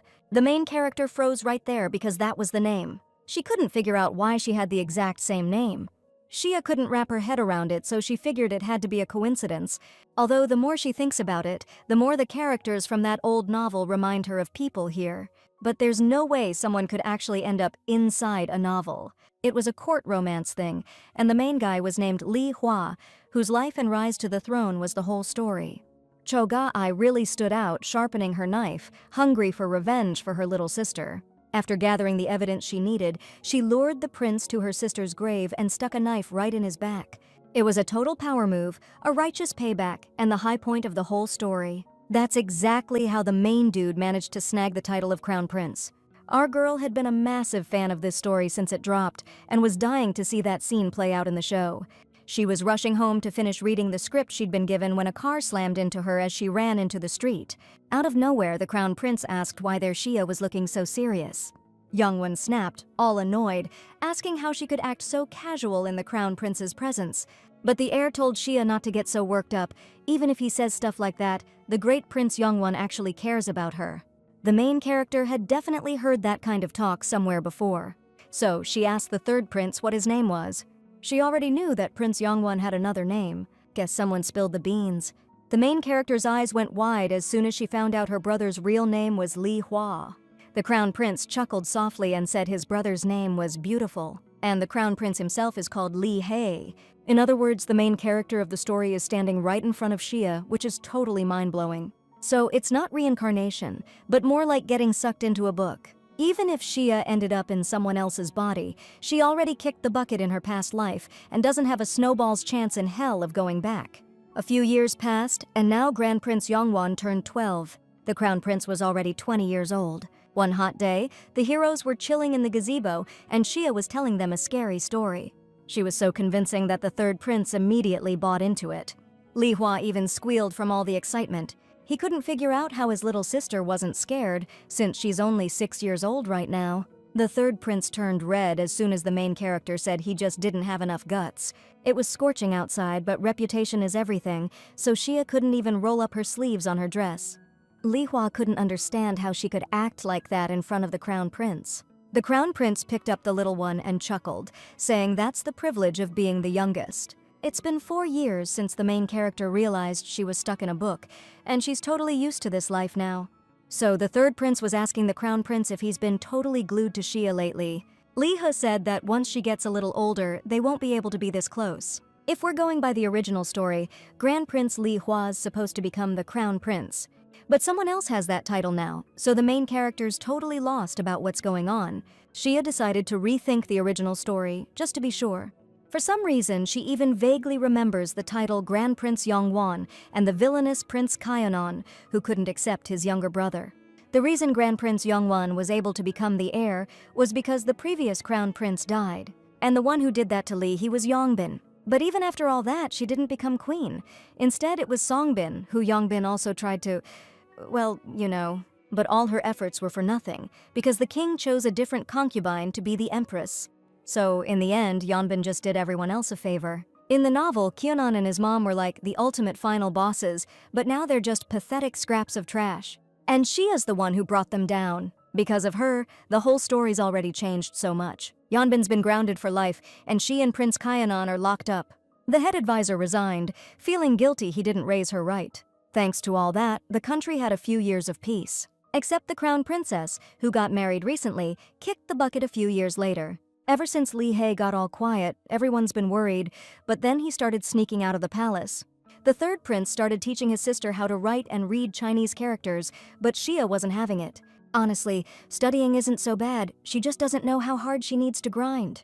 A servant approached the crown prince and told him it was time to roll out.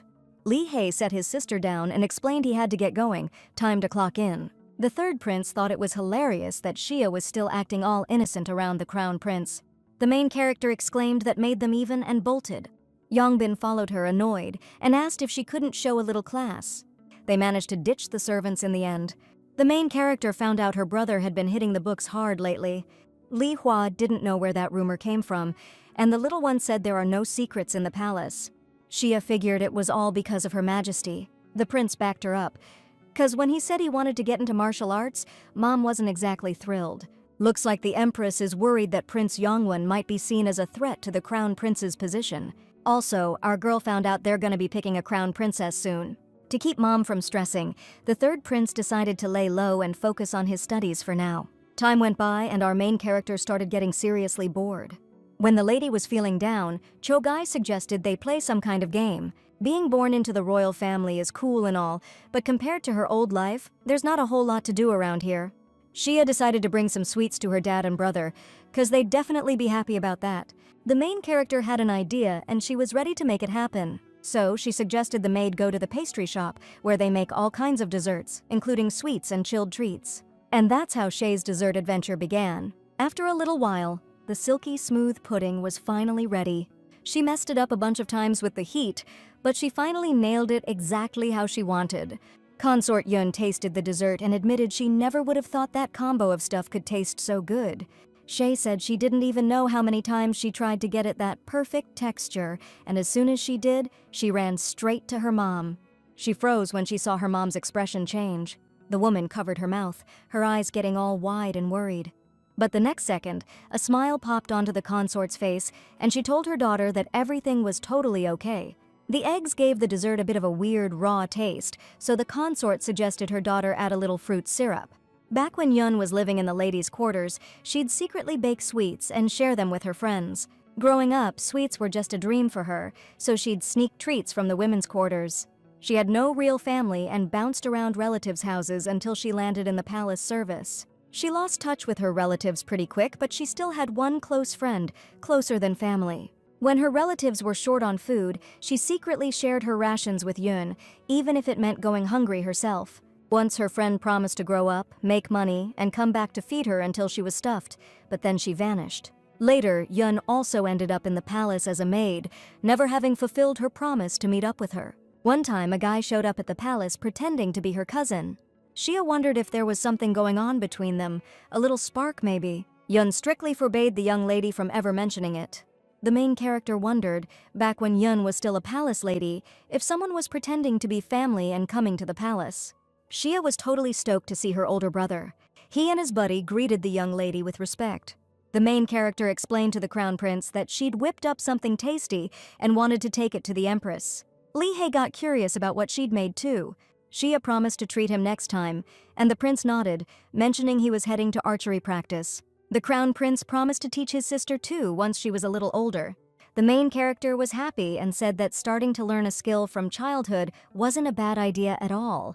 Li Hai was supposed to go archery with Grand Prince Yongwan, but it turned out he couldn't make it today. As soon as the main character stepped into the palace, she immediately heard the empress and the third prince going at it.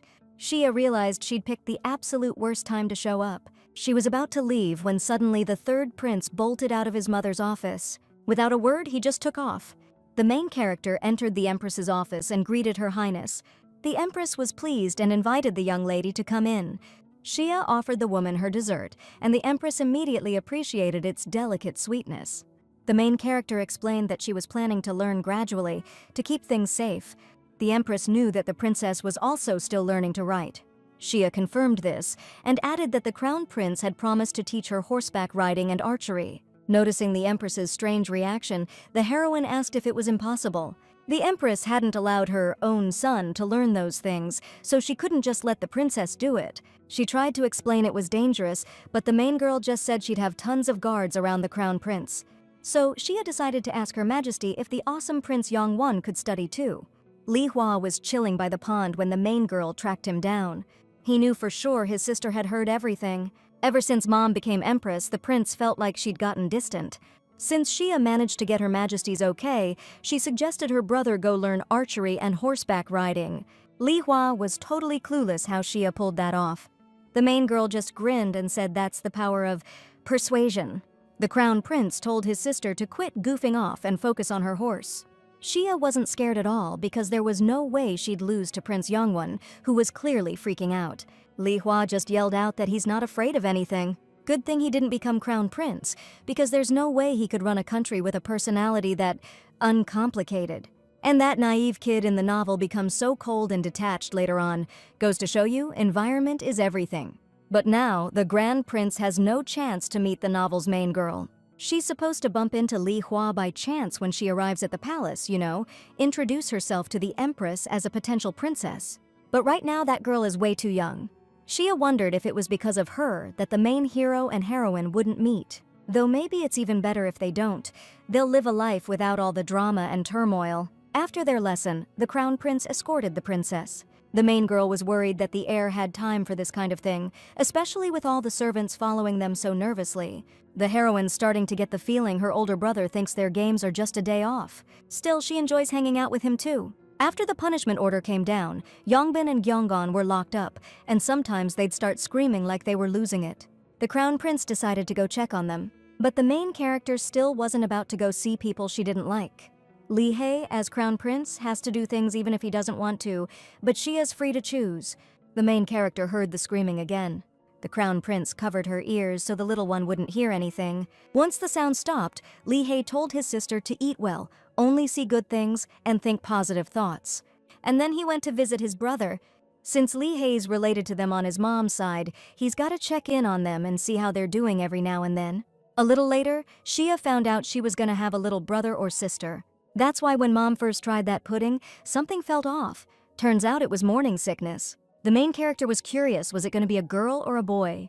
Maybe he'll be born looking exactly like the main character's little brother, Yoon Shi-woon.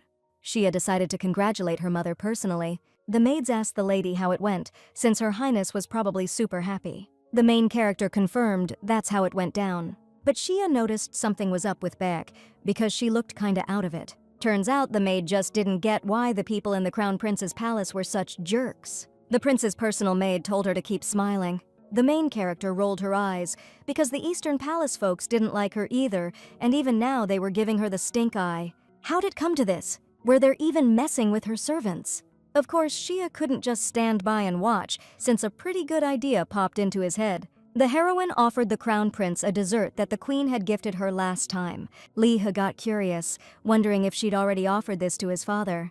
She said no, which meant the Crown Prince got to try the dish way before his dad. The main character explained that the dish needed more thorough testing. The Crown Prince asked if his father wouldn't be upset. Unexpectedly, the princess revealed that a lot of people say she acts a little too free and easy. The Crown Prince furrowed his brow, asking in a serious tone if Sangun had said something to her. Shia expected this, but didn't think the prince would get so worked up. Now, Lee-hae was starting to question if he even deserved to be the Crown Prince.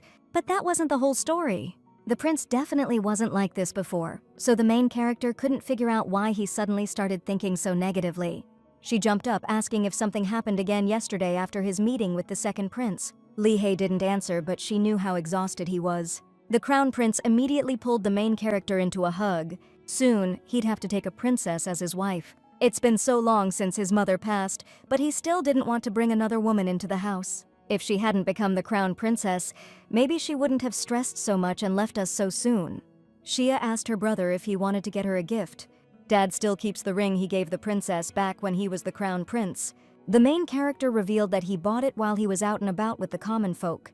Lee-hae asked with a warm smile why their Shia was so clever, and she answered that she was just born this way. The Crown Prince told his sister to let him know right away if her future husband ever acts out of line.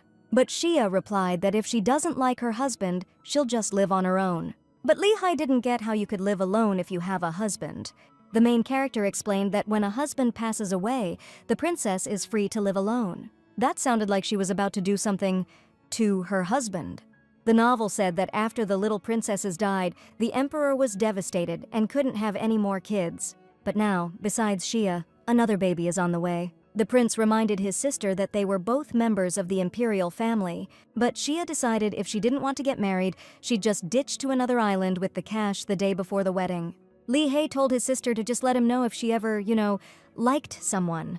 Crossing her arms, the girl said she'd think about it. So the seasons passed and time flowed peacefully. But one day the Empress really laid into her. The main character told the maids she was fine, but still asked them not to tell her mother anything. Honestly, Shia was ready to take the heat for this, so no regrets. She told the Empress that the great prince always works his butt off, so maybe she could cut him some slack. After that, Songbin grabbed the whip, but Mom didn't seem as pissed as she was acting. She even ended up crying and apologizing. Sounds like she usually takes it out on her actual son. Right now, our girl's in the Gong ward, but the Crown Prince and the third prince still came to see her. All worried, Lee-hae asked his sister if she was okay. He was sure Shia got punished because of her screw-up of a brother. The Crown Prince wouldn't just show up at the palace unannounced, which means the Empress knew he was coming, so she chewed out our girl on purpose. It was all a show, designed to prove she wasn't trying to steal the heir's spot. The Crown Prince definitely heard everything. Even the main character agreed the Empress went a little too far this time, but not on her own damn son. Li Hua hadn't said a word from the start, but Shia was sure he felt terrible. Originally, officials and non-heir princes were supposed to study culture to keep up appearances. But they're supposed to live by the motto that they're pure and free, and have zero interest in power or the crown. But since the Crown Prince treated Yongwon well, he followed his older brother in studies and martial arts. And the problem is, he's better than the heir at everything. The Grand Prince is still way younger than the Crown Prince, so direct comparisons are kinda out of line. Out of nowhere, Lee-hae announced he was a total screw-up, and it'd be better for the country if someone outstanding became Crown Prince. But if we swap out the prince, the elders are gonna start a full-blown war. Talent or no talent, there's no guarantee he's the only one who can handle things. This whole thing might not even lead to anything worthwhile. Lee Hae gets to thinking sometimes, but Shia says stuff a kid shouldn't even know. Guess he doesn't need to worry about her. The Crown Prince mentioned the upcoming war games, which is why he's planning to leave the palace for a bit. They used to hold them in the spring, but lately it's been happening in winter. That's when the wild animals get desperate and start coming right up to people's houses looking for food. The main character's thinking the Crown Prince on a hunting trip is just wrong. Her brother's more of a brush and books kind of guy, so Shia doesn't get why they'd send such a pretty face out hunting. Out of the blue, Lee Hae asked his sister to make him that rice cake one more time before he leaves. It's a new snack created for Consort Yoon, who's got morning sickness and can't keep anything down. It's lighter than regular rice cake, so pregnant women are really into it. The main girl promised to whip some up for him tomorrow. Turns out word got around about the cake, and now everyone wants a piece. Shia gave her brother a suspicious look and asked if he was planning on giving the leftovers to other people. He looked at the heroine with pleading eyes and asked if he really couldn't share. But the main girl was more interested in whether her brother was planning on giving this snack to the second prince. Lee Hae confessed that he's really worried because his personality is getting rougher around the edges every day. Shia finally replied that she'd think about his request. "All right, if my brother promises to keep his paws off the whole damn thing, then fine, I'll do it." Lee Hwa started getting pissed, and the Crown Prince figured his brother just wanted a piece of the action too. Whenever the main character talked to the baby, it'd go wild. We don't know if it's a princess or a prince yet, but that kid's got some serious energy. Shia asked her mom if she was okay, and her mom said she was fine, nothing to worry about. The main character reminded her mom the roads were slick in the winter and told her to be careful when she goes out. Yeon Seong-oh walked up to the Crown Prince and asked if he was all right. The Crown Prince splashed some cold water on his face, said it was nothing, and told him not to sweat it. Then, he pulled an arrow out of a wounded crow. It would have been easier if it had just gone down from the first shot. A massive tiger strolled out of the thick woods, taking its sweet time. Everyone froze, seeing the predatory beast. The Crown Prince hastily mounted his horse and told his men they needed to hurry and get back immediately. They didn't even have a trap prepared for the tiger. Lee Hwa and his teacher noticed that Her Highness had decided to drop in on their lesson again. Today, the main character brought a little something with her. She handed her creation to the instructor, saying he could take it and share it with his wife and kids. Shia had her own reason for showing up during Grand Prince Yongwon's studies. The main character was using his class as an excuse to figure out how this world works. But Lee Hwa just couldn't understand why she was sitting in on his lessons. This world's like the Joseon the main character knows, but different. Like some characters are missing. Maybe that's why Shia was so into studying history. Kids like the third prince, even when they're getting hassled, they still nail the material, no distractions. After class, the heroes went out to play. Lee Hwa was feeling himself, since his little sis wasn't quite up to his level yet. Seeing the maids whispering, the main character wondered why all the servants were gathered there. The court ladies jumped when the young miss suddenly demanded to know what was going on. Turns out, a messenger arrived from Gangwon-do with urgent news, and he hurried off. The third prince figured that if it's urgent, it must be a pretty big deal. The main character wondered what could have happened that was so important they sent a messenger all the way from Gangwon-do. This could be something even the king can't handle. Shia grabbed her brother's arm, saying they needed to see the Empress, ASAP. The princess looked at her brother, horrified, when he said they were about to break protocol big time.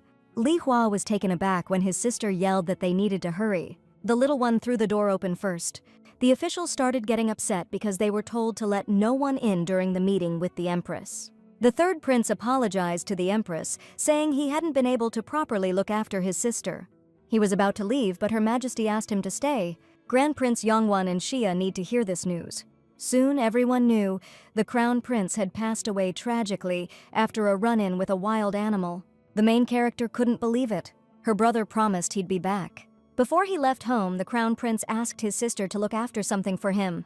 It was that ring the princess mentioned before, the one the Crown Prince got from their father. Lee Hae figured if he took it to military exercises, he'd definitely lose it. As soon as he got back, the prince promised his beloved little sister he'd bring her something way better than that. So everything he said was a lie. A month passed after that. The prince's funeral went on, and Shia cried herself to exhaustion every day, falling asleep in tears. But one day, she finally came out of her room. The princess asked the court ladies if they knew where the senior officer was right now.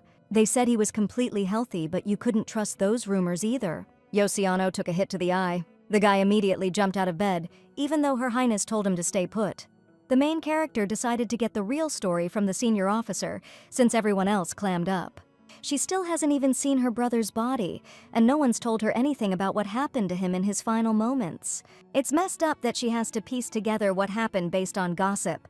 The Crown Prince always told his attendant that the lady's stubbornness was unbeatable, and he was right. It all went down when they suddenly got caught in a heavy snowfall and rushed back. Because they sped up, the horse slipped on the icy road, and the prince bit the dust. Luckily, he wasn't seriously hurt and was about to get back on his horse, but then, like a tiger, he appeared, as if waiting for the perfect moment. So Yong Sun-oh ushered the Crown Prince ahead and stayed behind to fight the tiger himself. The predator was old and moved slow, so the man managed to deal a fatal blow with just his bow. The hero thought he'd gotten lucky. That is, until he found those who'd gone ahead all messed up. There was another tiger. Yong Sun-oh immediately charged, figuring the beast had brutally mauled His Highness, the Crown Prince. He managed to wound the second tiger, but it swatted him away. Yong Sun-oh got knocked out and fell, and when he came to, he saw the tiger's fangs right in front of him, and that's when the guy thought it was all over. But suddenly, the predator arched its back and roared like it was dying. Turns out, the Crown Prince, who Yong Sun-oh thought was dead, was standing off to the side with a drawn bow. In other words, the bonehead Crown Prince risked his life to save his warrior. When Yong Sun-oh opened his eyes again, he realized he was definitely the only survivor left. Gathering his last bit of strength, he followed the tiger's tracks and saw it wounded and breathing heavily among the scattered bodies. That's how Yong Sun-oh ended the tiger's life, using his dead comrade's sword. After that, soldiers found the man, gave him first aid, and then, using the remaining belongings and clothes, they started identifying the body. The Crown Prince was holding a painting of the great prince and princess in his hands. Lee Hae was always like that, thinking about others instead of himself, but that's what the main character loved about him. Even though Shia was resentful, she couldn't punish Yong Sun-oh, because then the Crown Prince's death would be for nothing. The main character headed for the exit and asked the senior officer not to escort her, but Yong Sun-oh wouldn't have it. He insisted on walking the princess out. On the way back, Bayek gave one of the maids a suspicious look. Then, the lady-in-waiting explained to the princess that she thought she saw a familiar face. The servant mentioned that visits to the medical facility have been happening more often lately. When Yongbin found out about the Crown Prince, she started crying, saying she wanted to repay his kindness and say goodbye one last time. Except, when she was alive, she treated him terribly and said some awful things. Yong Sun-oh told the princess about his plans to resign and leave his position.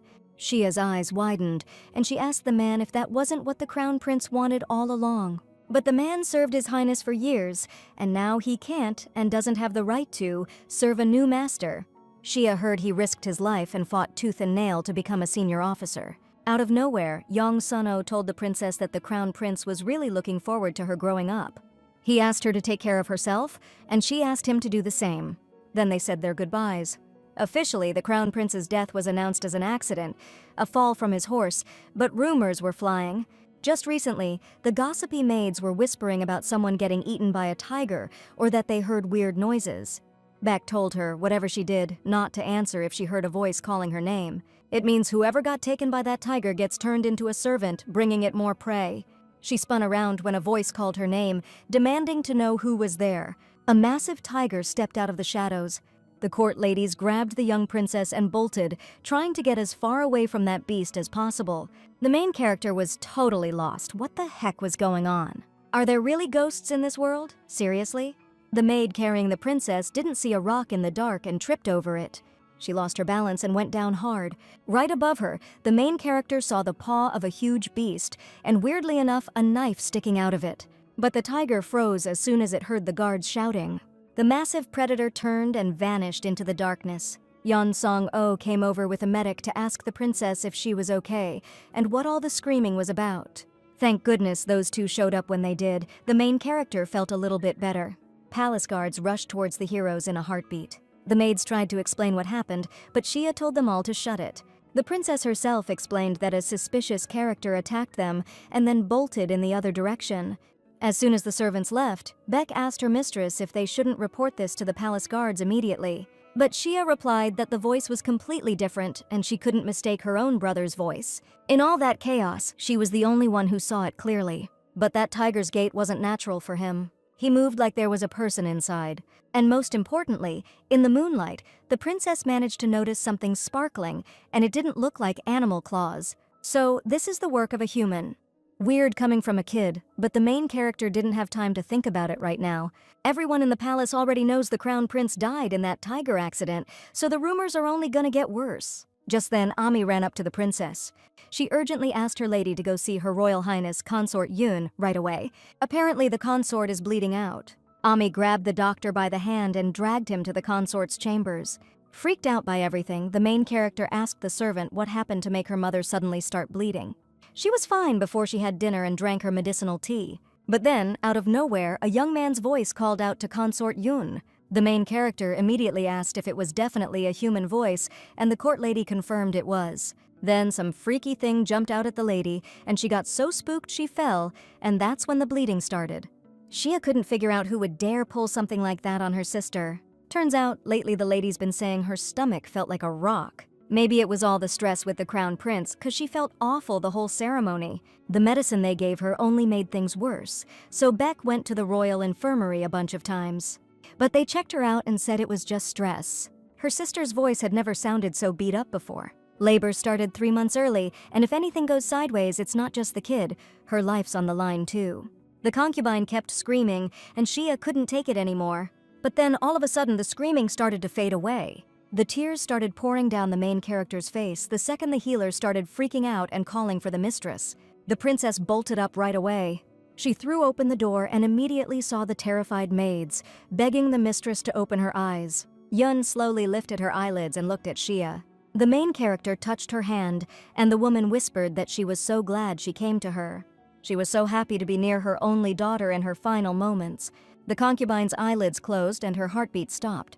The main character hugged her sister and screamed desperately, saying she didn't understand why things had to end this way.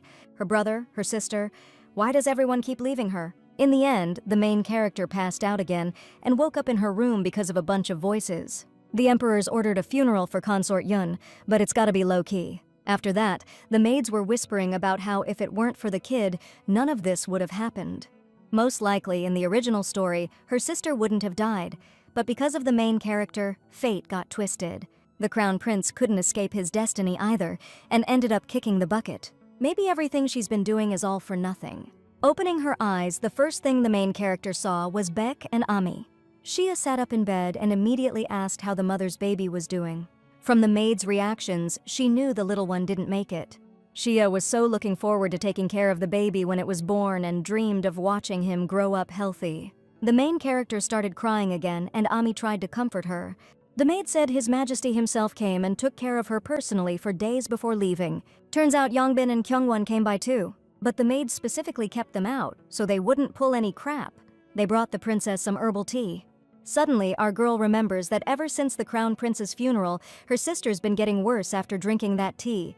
Back then, the Chwonyandan maids started getting into the royal infirmary, so the chances of this being a setup are pretty high. But the teas have already been destroyed, so there's no finding any proof now. Even if we somehow manage to do an autopsy, it'll be tough to prove there was poison inside.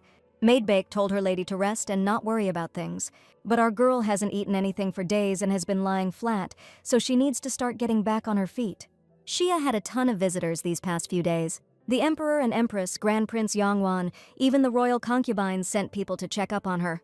But out of everyone, there wasn't a single person she actually wanted to see. A few days went by, and only after the court physician said she was doing better was Shia allowed to leave the infirmary.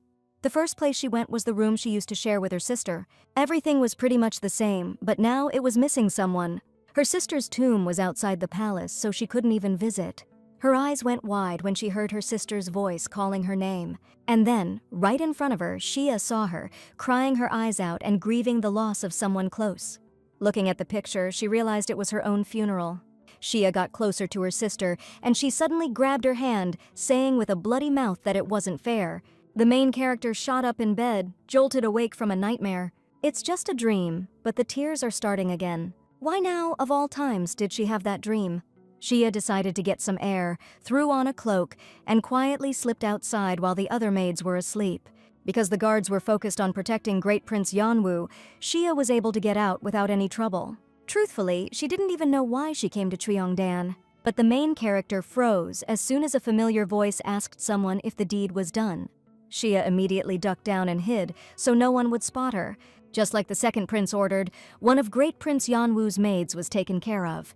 Now the court lady needs to slip something into Yangwan's food, but Kaianan didn't explain what it was. Just like the prince promised, as soon as he's out of here, the maid will become a concubine and won't be running errands anymore. In other words, Kaianan's trying to take care of Grand Prince Yangwan. I gotta tell the prince right away before they actually get to him. Seeing the maid rush out, the main character barely managed to hide and ended up going unnoticed. Once the coast is clear, Xia decided to follow her immediately. Suddenly, Kaianan asked someone to come out, then said they need to handle everything quietly. If it doesn't work and Yangwan doesn't go away, then let him live his whole life terrified of being taken care of. If Kaianan had just been put on the throne right away, he wouldn't have even resorted to so much trouble. His older brother's situation was just an opportunity for Kaianan, and only now is everything falling into place.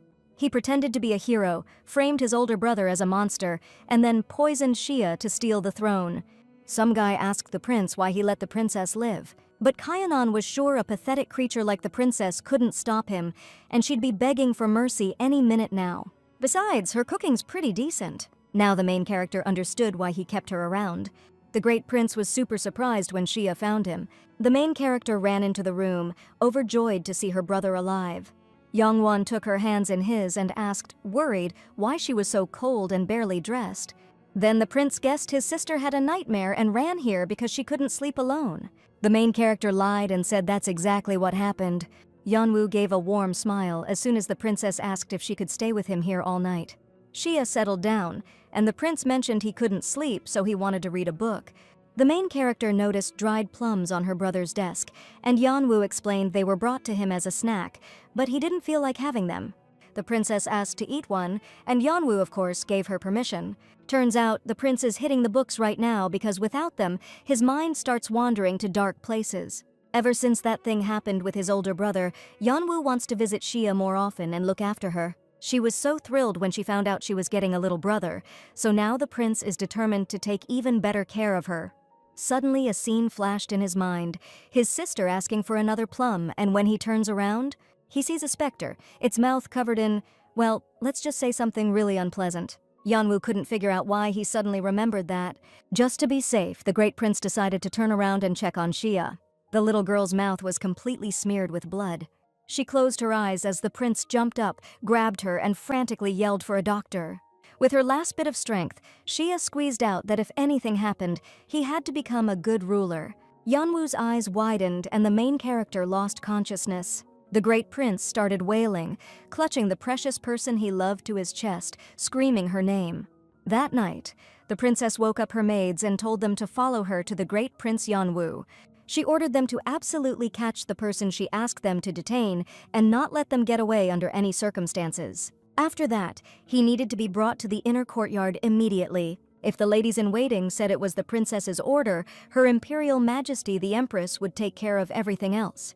Xia also told the girls not to worry about her. But now, she was lying exhausted in bed after swallowing the poison. Ami couldn't believe her lady actually went through with it. Some time passed, and now Ami was once again carrying food down the hallway, prepared for the princess. Entering the room, she found her lady fully conscious and looking much better. Tears welled up in Ami's eyes on their own. Soon the emperor rushed to Xia's side. He hugged his daughter tightly, for the first time in a long time, because he was incredibly relieved she was okay. The man didn't understand how she could put her father through such agony. Following His Majesty, the worried empress rushed in as soon as she learned the princess had regained consciousness.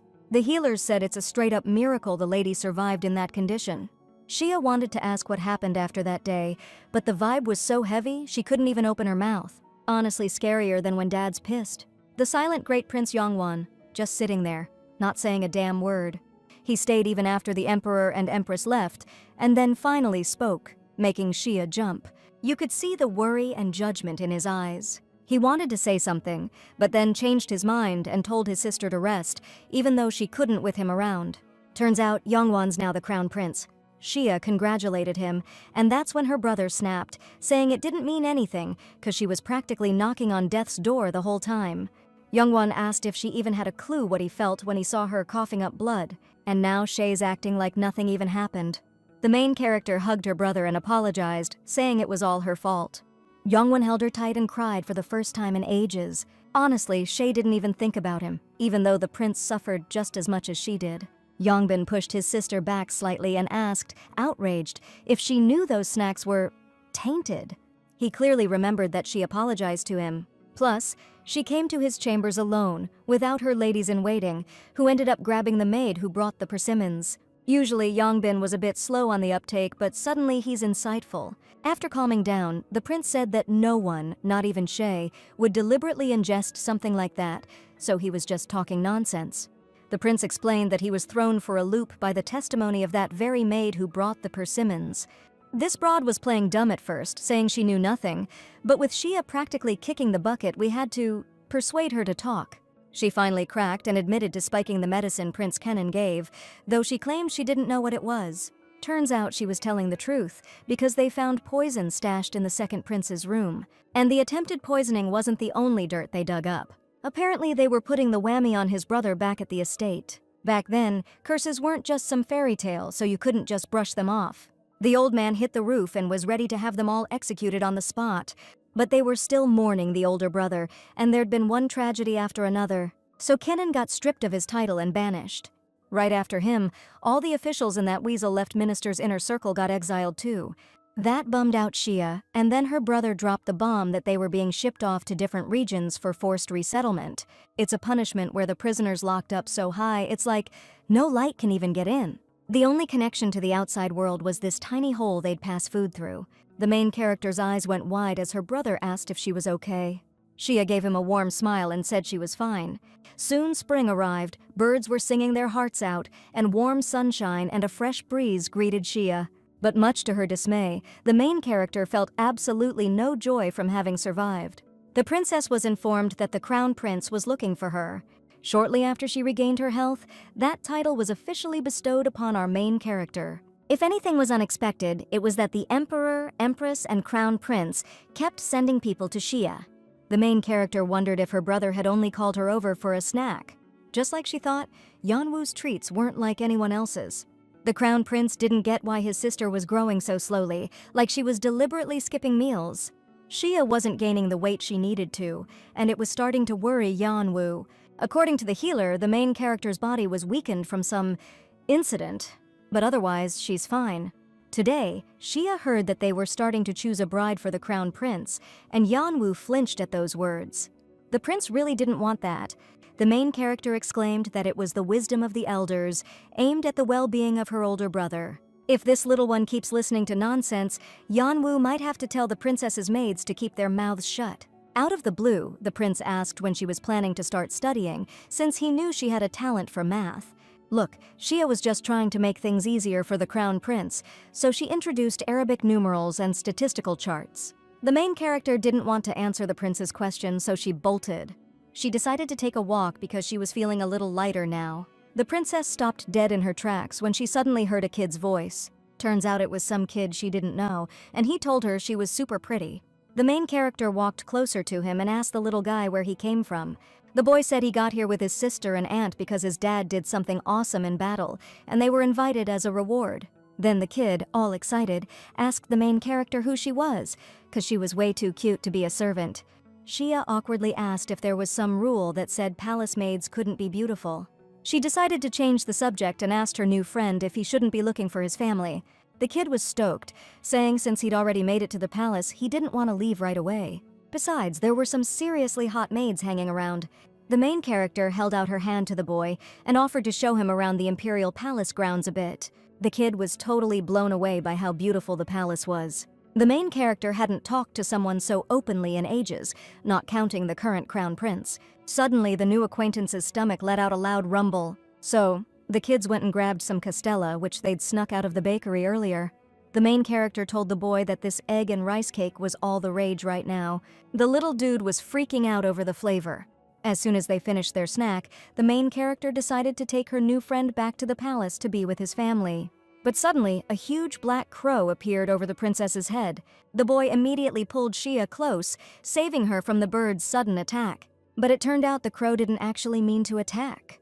He grabbed the bird with one hand and asked the girl if she was okay, which really surprised her. Turns out, a string was stuck on the crow's leg, which is why it couldn't fly away properly. The main character thanked the boy for catching the bird, saying she almost lost something really important to her. Ever since her older brother gave her that ring, Shia never took it off and always took good care of it. Hearing that, the boy squeezed the bird tighter and called it a real jerk. But the kids let the crow go, telling it to never come back near them again, or it would seriously regret it. Turning her head, Shia accidentally kissed the boy on the cheek. She immediately pulled back and started apologizing, saying it was totally an accident. The kid's face went bright red and he started stuttering. The little dude decided to hold his breath on purpose, and that's when our main character saw the kid's bleeding wound. A crow probably just got him, but it's not a huge deal, though the wound still needs to be cleaned up. There was nothing else around, so Shia gave him her scarf and bandaged up his arm. Actually, our main character was surprised by how brave this kid was, and he told her he got that from his dad. Thanks to his awesome fighting skills, his dad managed to become an army commander. A thought suddenly hit our main character and she jumped to her feet.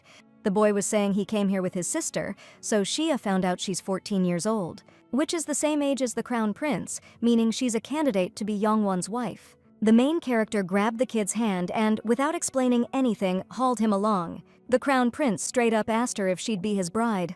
But she was totally not interested in becoming the crown prince's fiancé. Even from like 300 feet away, you could tell she was the main character of this story, so Shay couldn't look away. Truth is, this girl wanted to be a healer. Her mom was sick, but back then women's illnesses often didn't get the care they needed. That's why her mom passed away too soon, and it was a heavy weight on the main character's shoulders. She just knew the crown prince was gonna say a woman couldn't do that kind of thing. But surprisingly, Yongwon said if a noblewoman became a healer, it'd be way easier for women from other families. That was the first time she'd ever heard anyone say something like that. Maybe the crown prince started thinking this way because of his little sister. She is smart, but she can be unpredictable and a real handful. Yongwon gently touched the girl's hand and said softly that he really needed the crown princess right now. So he sweetly asked her to think about it one more time. Shia knew right away her brother was using his good looks as a weapon. Looks like the crown prince realized he needs to get hitched ASAP to lock things down. Sucheon couldn't take it anymore and ran out to his sister. His sister immediately asked him, all worked up, where he'd been because she couldn't find him anywhere. She didn't get how he got all those injuries and where he suddenly got a white cloth from. The crown prince was stunned when he saw Shia. The main character emerged from her hiding spot and awkwardly told the crown prince it was an accident. Sucheon's sister froze when she saw the princess. With a smile, the crown prince introduced his sister, Princess Shia. Sucheon's face showed surprise mixed with awe at who he'd been hanging out with this whole time. The girl immediately apologized to the princess, said her name was Kim Ji-hwa, and the boy introduced himself as Sucheon. Now that Kim Ji-hwa had found her little brother, she needed to leave, so she thanked the crown prince for his time. But she clearly didn't know the palace, so Yongwon couldn't just let her go alone and offered to escort her, which she accepted. After that whole dried persimmon incident, the prince was super wary of people, but now he was actually pretty engaged. Yongwon asked Kim Ji-hwa again to be his princess, but she politely said the strict rules of the castle weren't for her. She loves her freedom and enjoying festivals whenever she wants. Unlike her, the crown prince had never left the palace walls, and now it's become 10 times harder. But even so, he offered to personally show Kim Ji-hwa the Lantern Festival, which is happening real soon. The girl instantly blushed, totally surprised, but she agreed. The main character remembered one crucial thing that was mentioned in the novel. Yongbin, her adoptive father, planned to tear Jiwa's family apart, framing her for treason, all to get at the crown prince. Even though Jiwa managed to escape in the chaos, her whole family was captured, and it was written that they all perished in the end. After the incident with Yongbin and Prince Gyeonggon, Hong Sangjo also stepped down, but we still can't let our guard down. What happened in the original story, it finally happened here too. Shia whispered to her new friend to definitely follow her sister if she goes anywhere on the 4th moon of April. The main character explained that she was planning to go too. That day came sooner than we thought, and our heroes finally headed out to the party they'd been waiting for. Meanwhile, the officials urged His Majesty to take action, saying this transgression was a real betrayal. The emperor ordered everyone involved to be locked up.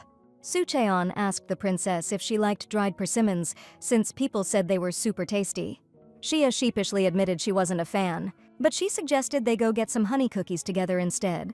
The crown prince smiled warmly. happy to see the kids having such a good time. On their way, the heroes stumbled across a shadow puppet show.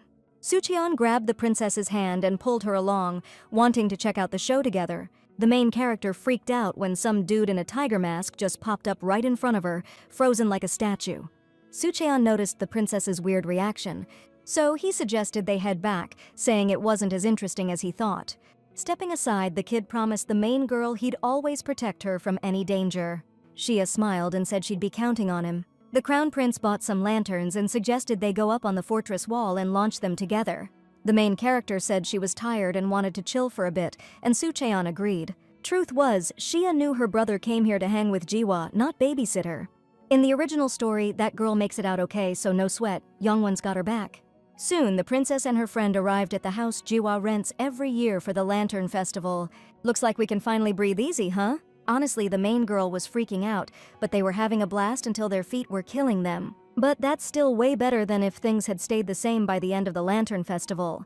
Shia couldn't have stopped natural disasters like that tiger attack, but maybe they've finally turned a corner now. In the distance, our heroes heard the sound of fireworks. Word is the students launch boats on the Han River and put on a fire show. So, Sucheon suggested he and the princess go together later, and she promised she would. Suddenly, a servant came running with some terrible news. Turns out her lord father is being accused of treason. Sucheon shot up, his voice shaking, saying there's no way, his father would never do that. The main character couldn't figure out why this was happening, since Hong Sang-jo no longer had any reason to do it. Sucheon yelled that he wasn't running until he checked everything one more time, but Shia clocked him over the head hard. Then she screamed that he needed to snap out of it, ASAP, because his life was on the line. Shia asked one of the servants his name and found out it was Dokchil. The princess ordered him to get up on the wall right now and send a message, since he knew best where the mistress might have gone. The main character suggested it'd be better to go out through the south gate, take the ferry across the Han River, and go around the city. So she told Dokchil to hurry up and tell them to meet at the ferry crossing. Then Shia asked her court ladies if they had grabbed outer garments, and immediately got a yes. Sucheon flinched when the princess told him to strip down. So they ended up dressing him as a girl. Right now, the guards are probably grabbing every boy they see and checking them out, so changing his appearance is super important. Beck decided to put the guy's hair up. Actually, the main character thought the maids would try to stop her. But Baek, with a warm smile, replied that no matter what, they would just obediently follow their mistress. It was obvious that if they got caught, a lot of people would be in deep trouble. Then, the main character handed Sucheon the sweets she had brought, and asked him to tell everyone he was the daughter of a noble family, out for a stroll with her maid. Shia also took out some jewelry and gave it to her friend so he could sell it later and not starve. On top of that, the main character advised Sucheon not to trust his servants completely. Seeing the sadness on the kid's face, she promised to escort him to the south gate. Out of nowhere, Sucheon asked the main girl why she was being so nice to him. Shia explained that he was just a kid and hadn't done anything wrong. Being the son of a traitor sucks, but right now the most important thing is to get away. We can figure out the rest later. Calming down, Sucheon agreed with the princess's words. The main girl decided to double-check with her friend if he really knew how to ride a horse. That's exactly what the servant, Dokchil, managed to overhear while hiding. Soon, a horse with a rider on its back approached the gate. The guard didn't react at all, just wondered how much that silk dress was worth. Suddenly, Dokchil ran forward and shouted that this kid in the skirt on the horse was actually the fugitive son of a, well, you know. The guards were starting to doubt the intel was legit. So Dokchil, trying to prove it, ran up to the rider and ripped off the silk cloth, hoping to get a break. But under the cloak was the princess, and she just glared at the traitor with pure contempt. She smacked his hand and yelled, asking how he even dared to touch her. Since he claims she's the child of a traitor, he better be ready to answer for those accusations. The guards decided to let the lady go, but Dokchil couldn't let that happen, so he grabbed the horse's tail. But the dude totally wasn't expecting the animal to kick him with its hind legs. Suddenly, the horse reared up and bolted, scaring the crap out of our main girl. Ami slapped Dokchil across the face, called him a scumbag, and screamed that if anything happened to the lady, he was a dead man. Just then, Sucheon was being carried away unnoticed on someone's back. He totally freaked out too when he saw the horse bolt with the princess. Sucheon remembered how Princess Shia hugged him tight and promised everything would be all right. The kid vowed he'd survive no matter what and repay the princess. After running deep into the woods, the horse finally stopped, and our girl gave her a pat. Who would have thought that idiot would get so close and set off Chaka? A little earlier, our girl explained she'd ride Sok to distract them while the servant carried Su Cheon out. Baek would grab the horse Ami brought, take it to the west gate, hand it off, and slip away quietly. But Ami asked her to wait and offered the princess different clothes, since what she was wearing could be dangerous. That servant Dokchil just saw the blue clothes and went straight after her. If it wasn't for Ami, things could have gone south real fast. Jihwa probably didn't hear about meeting at the docks now, so Xia had no idea if she'd be okay. The crown prince probably helped her escape somehow. But here's the real question. Who framed Jihwa's family with that conspiracy charge? Originally, during the conspiracy investigation involving other groups, Hong Sang-jo saw an opportunity. He tried to drag Kim Son-ik, the governor of Hamgyong province, into the plot, but he failed. But Kyunggon and Hong Sang-jo are already gone, so someone else is behind this. Or they still have pull. I shouldn't worry about that today, though, because the heroine did everything she could. At least she saved the ones she could. Suddenly, 3 guys appeared in front of her, telling her they knew her parents well. That was total BS, and Xia saw right through it. The heroine told the thugs that her mom died years ago, and she doesn't have any relatives because she's an orphan. So the thug asked her to share her money or valuables, saying they knew her mom back in the day. But Xia apologized and said she'd already given all her cash to someone else. The guys got bummed, clearly realizing some weirdo had scammed the kid. Then the thug pointed at the horse and said that would work too. But the main character explained it was the last thing her late brother left her, 'cause he rescued the poor thing. The bandits were taken aback by the little girl's hard luck story. Tears welled up in Xia's eyes, and the guys immediately tried to explain they were just trying to make a little scratch. They decided to leave the horse alone, but then asked the kid to give up her clothes. The main character immediately shouted, asking if they were some kind of creeps.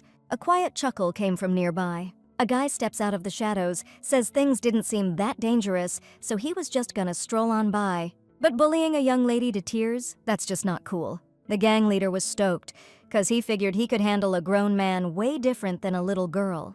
But this stranger took him out with one punch. The main girl was totally lost, wondering where this master came from.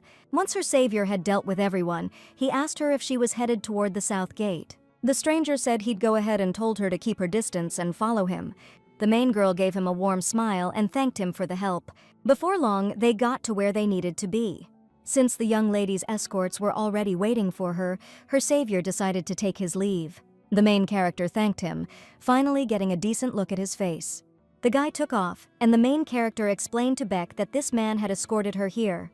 The crown prince felt a wave of relief seeing his sister was back safe and sound. He hopped onto her horse right away. Youngwon said some servant came to them and told Jiwa to run, so those two are probably outside the capital by now. Even without knowing the full story, the prince helped them get away. A warm smile spread across Youngwon's face as the princess told him he did the right thing. That day, Xia forgot about the thing that mattered most. She couldn't find the ring her dead brother had given her. Xia, scared but hopeful, asked Guy if she'd seen the ring last night when she was changing her clothes. The maid remembered the jewelry her mistress always wore. So, flustered, she replied that she hadn't seen it. Xia felt panic rising inside her, so she asked about the clothes she'd worn out yesterday. Guy stood up and promised the young mistress to wait a moment. She'd bring them right away. Xia had fallen asleep right away yesterday and hadn't even checked. Crown Prince Songwon's ring had to be either in the clothes or in the bundle with her things. But there was nothing there. The main character started frantically thinking about where she could have lost it. Maybe the string around her neck came undone while they were wandering around the market. If so, there's a good chance she dropped it when she changed in that house, but she can't go outside right now. Yesterday, that servant Dokchil might have mentioned that she wasn't alone, but with a young master and his people. If Xia goes back to that house and something happens, it'll spell trouble not just for her, but for Ami and Gai too. "What about that servant?" the girl asked suddenly. The maid's face turned grim, and she told the young lady not to worry. He won't be talking to anyone, ever. The main character froze, not understanding why Gahi said it so creepily. She started hoping the guy wasn't, gone. The maid tensed up when the princess suddenly got to her feet, clearly about to head somewhere. The main character explained she just wanted to check on Chaka. Xia knew he might be worn out, but she wanted to make sure the loyal horse wasn't spooked after yesterday. So the princess suggested to the maid that she'd just pop in and be right back. But things didn't exactly go the way the main character planned. In the stables, she spotted two men, one of whom, Yeon Seon, said the late crown prince had wanted to gift the stallion to the princess. "Too bad, that's one hell of a horse," the guy replied. The lead girl was totally stunned, not understanding who this dude was or why he was suddenly giving her grief. Yong's son Oh suggested the guy back off, saying the horse had a special temperament, only recognized its owner, and didn't take kindly to strangers. Unable to hold back, Gayi asked, annoyed, why they were staring at the princess's horse with such disrespect. The men immediately bowed, but the handmaiden reminded her they still hadn't answered her question. Realizing his mistake, Yong Suno introduced his old friend, Song Amuge, who would soon become a royal guard. The lead girl figured out the guy was just showing this dude around the palace. But she warned that if Yong Suno kept letting outsiders in so easily, he'd be held accountable later on. Song Amuge immediately said the horse was magnificent, impossible to look away from. For some weird reason, the lead girl thought the guy's voice sounded familiar, but she decided not to dwell on it. Instead, Shia greeted Chake with obvious delight. Son Amuge flinched when the princess spoke the noble steed's name. He immediately shot a surprised look at Her Highness. Isn't the horse's name written with the characters Crimson Raven, or is the princess using the character Child in Chake's name? Just as the main character suspected, that voice was familiar for a reason. This guy's the same dude from last night who nobly saved her bacon. But the main character can't let on, not with so many ears around here. Shia turned decisively and announced she needed to take Chake for a spin, and she whispered to Ami to stall that guard for a bit so he couldn't follow them. Soon, the main character, mounted on the horse, headed out into the street. Ga told the future royal guard, point blank, to not cause any trouble. Shia kept telling herself she heard nothing. It wasn't her business, even though she felt super awkward. Probably that scribe who helped sneak Chake out yesterday for cash is deaf too. Suddenly, a commotion erupted from the palace administration building, and it was getting closer. "Get those lowlifes!" the heroes suddenly heard, spotting guards chasing after some rule breakers. Right away, Son Amuge politely asked the princess to step aside. The main character was totally lost, not understanding why these people were headed their way. Are they trying to steal a horse and bolt? If they're acting this crazy, are they tied to some plot?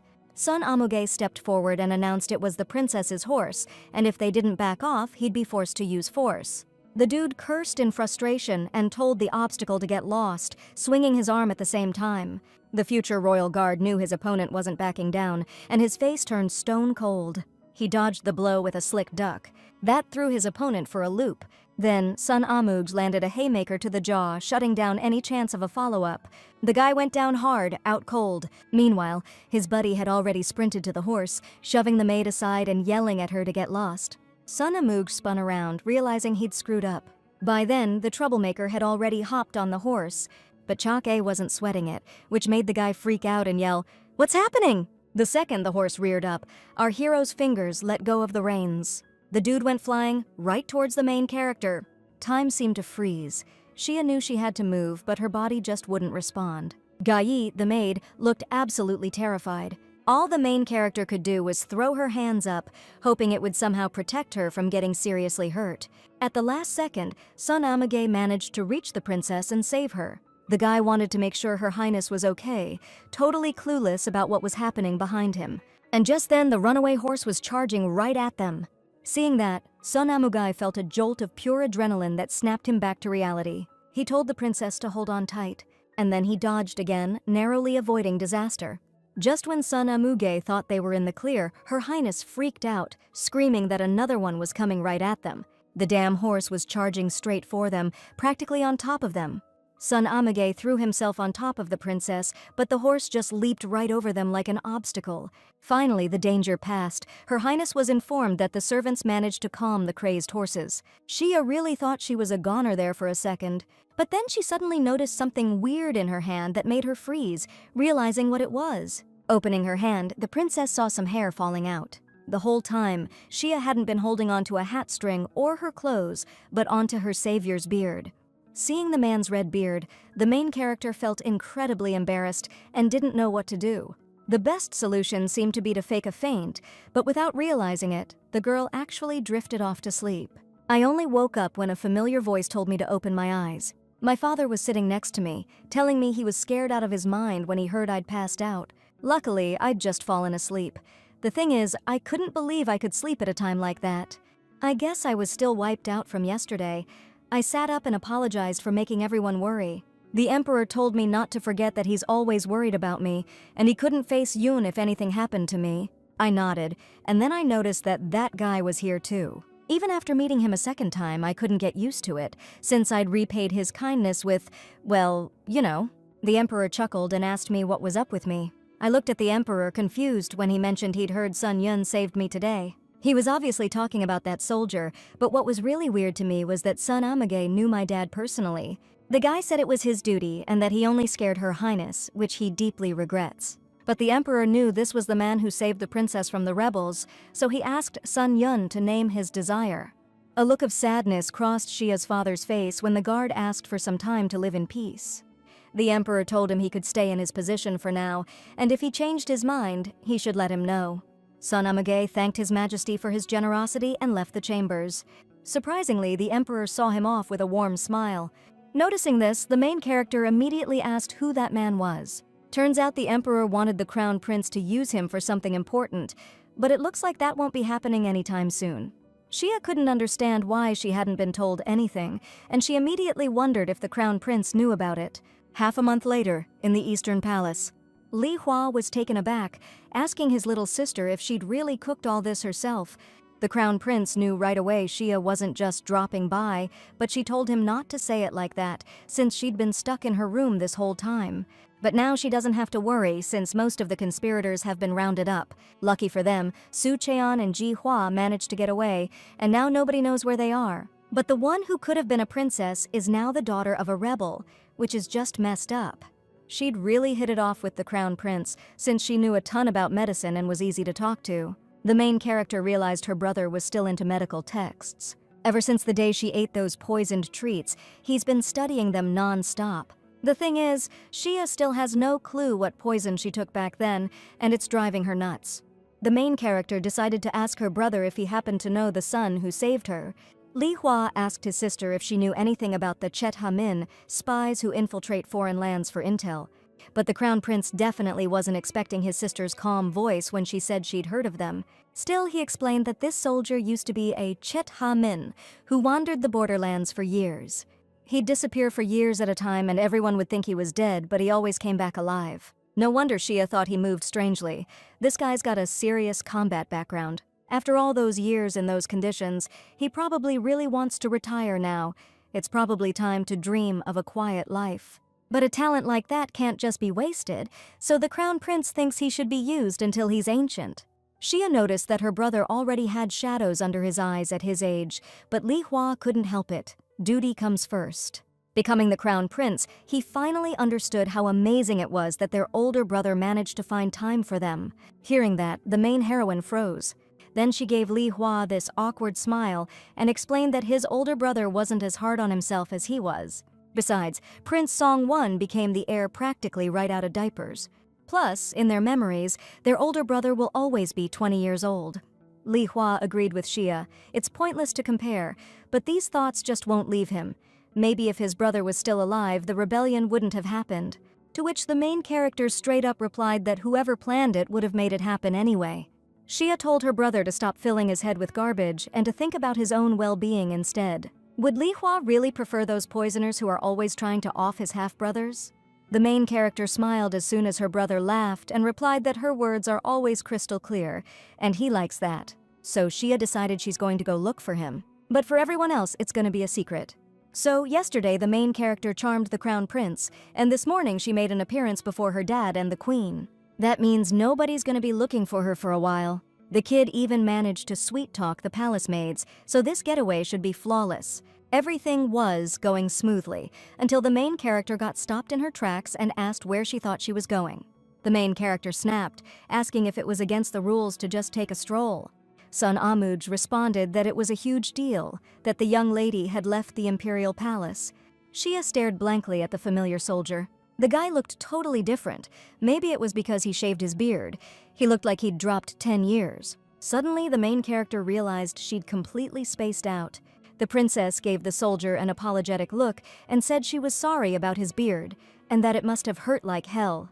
Sun Amuj practically bowed to the princess, saying he'd trade his beard for her safety in a heartbeat. It'd be an honor. After hearing him out, Shia gave him a long, hard look. "Man's face looks totally beat," the heroine exclaimed, worried that he didn't have to trade anything for her safety, but Sun Amugo wasn't sweating it. Shia decided to confess she'd lost something that day, so she wanted to try and find it. The soldier started explaining it was dangerous to leave the palace, and then the princess revealed it was something that belonged to her late older brother. Sun Amuj looked totally thrown and then immediately blurted out that he'd go with her. He couldn't just walk away, sending only the princess and Lady Han. The heroes changed clothes, but no matter who they asked, nobody had seen a jade ring. That wasn't a surprise, but going back to that private house where the main character was with Su Cheon was way too risky. It's a long haul to get there, so Sun Amage figured it'd be best if he went alone and scoped things out later. Shia started apologizing for making her companions trek all this way for nothing, so she suggested they rest up and head back. Ami tried to refuse, but her stomach started rumbling like crazy, totally blowing her cover. The crew ducked into the nearest joint, and the main character immediately ordered 3 bowls of soup and something tasty. The soldier and the maid were stunned by the princess's actions. Sun Amuge was thrown for a loop, since Her Highness had only ever eaten food that was rigorously vetted her whole life. The owner slammed a bowl on the table and asked in a threatening tone if the gentleman had a problem with her soup. Without missing a beat, the main character took a spoonful. It was way tastier than she expected. Plus, it was loaded with meat. Suddenly, the princess realized her bowl had way more meat than Ami's and Sun's portions. Shia explained it was too much meat for her, so she offered it to Ami, but the maid turned it down.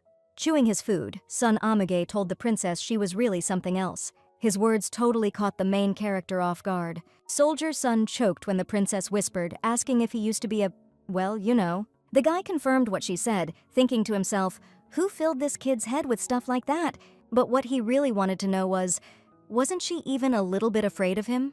Shia actually froze when she heard that question. Then, with a smile, she asked the soldier why she would be scared, since he'd saved her life. Sun Amage's eyes went wide with surprise at what he heard.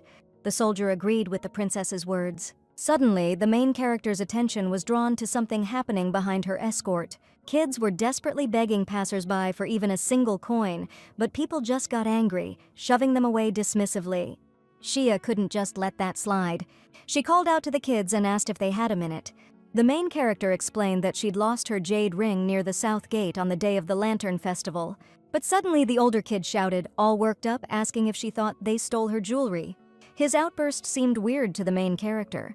She wondered if the kids got wrongly accused like that often. She explained she was just asking if they'd seen it. The kid turned away, tossing out that they didn't know anything about it so she could just move along. But out of nowhere, the main girl suddenly threatened that if the kids left just like that, they'd regret it. Right then and there, the oldest kid heard the unmistakable sound of coins. The main girl pulled out a stack of gold coins and showed them to the kids. The kid immediately dropped to one knee and said with a smile that they could search again. They keep anything worth money separate. Shia handed over the stack of coins and promised she'd give them even more if they could find her ring. Plus, the ring has a special mark on it, so the main girl can tell by touch if it's hers or a fake. The kids happily took the payment, and as the last one left, Shia asked them to pass a message to the tavern owner. Soldier Sun approached the main girl and said that those street kids probably wouldn't keep their promise.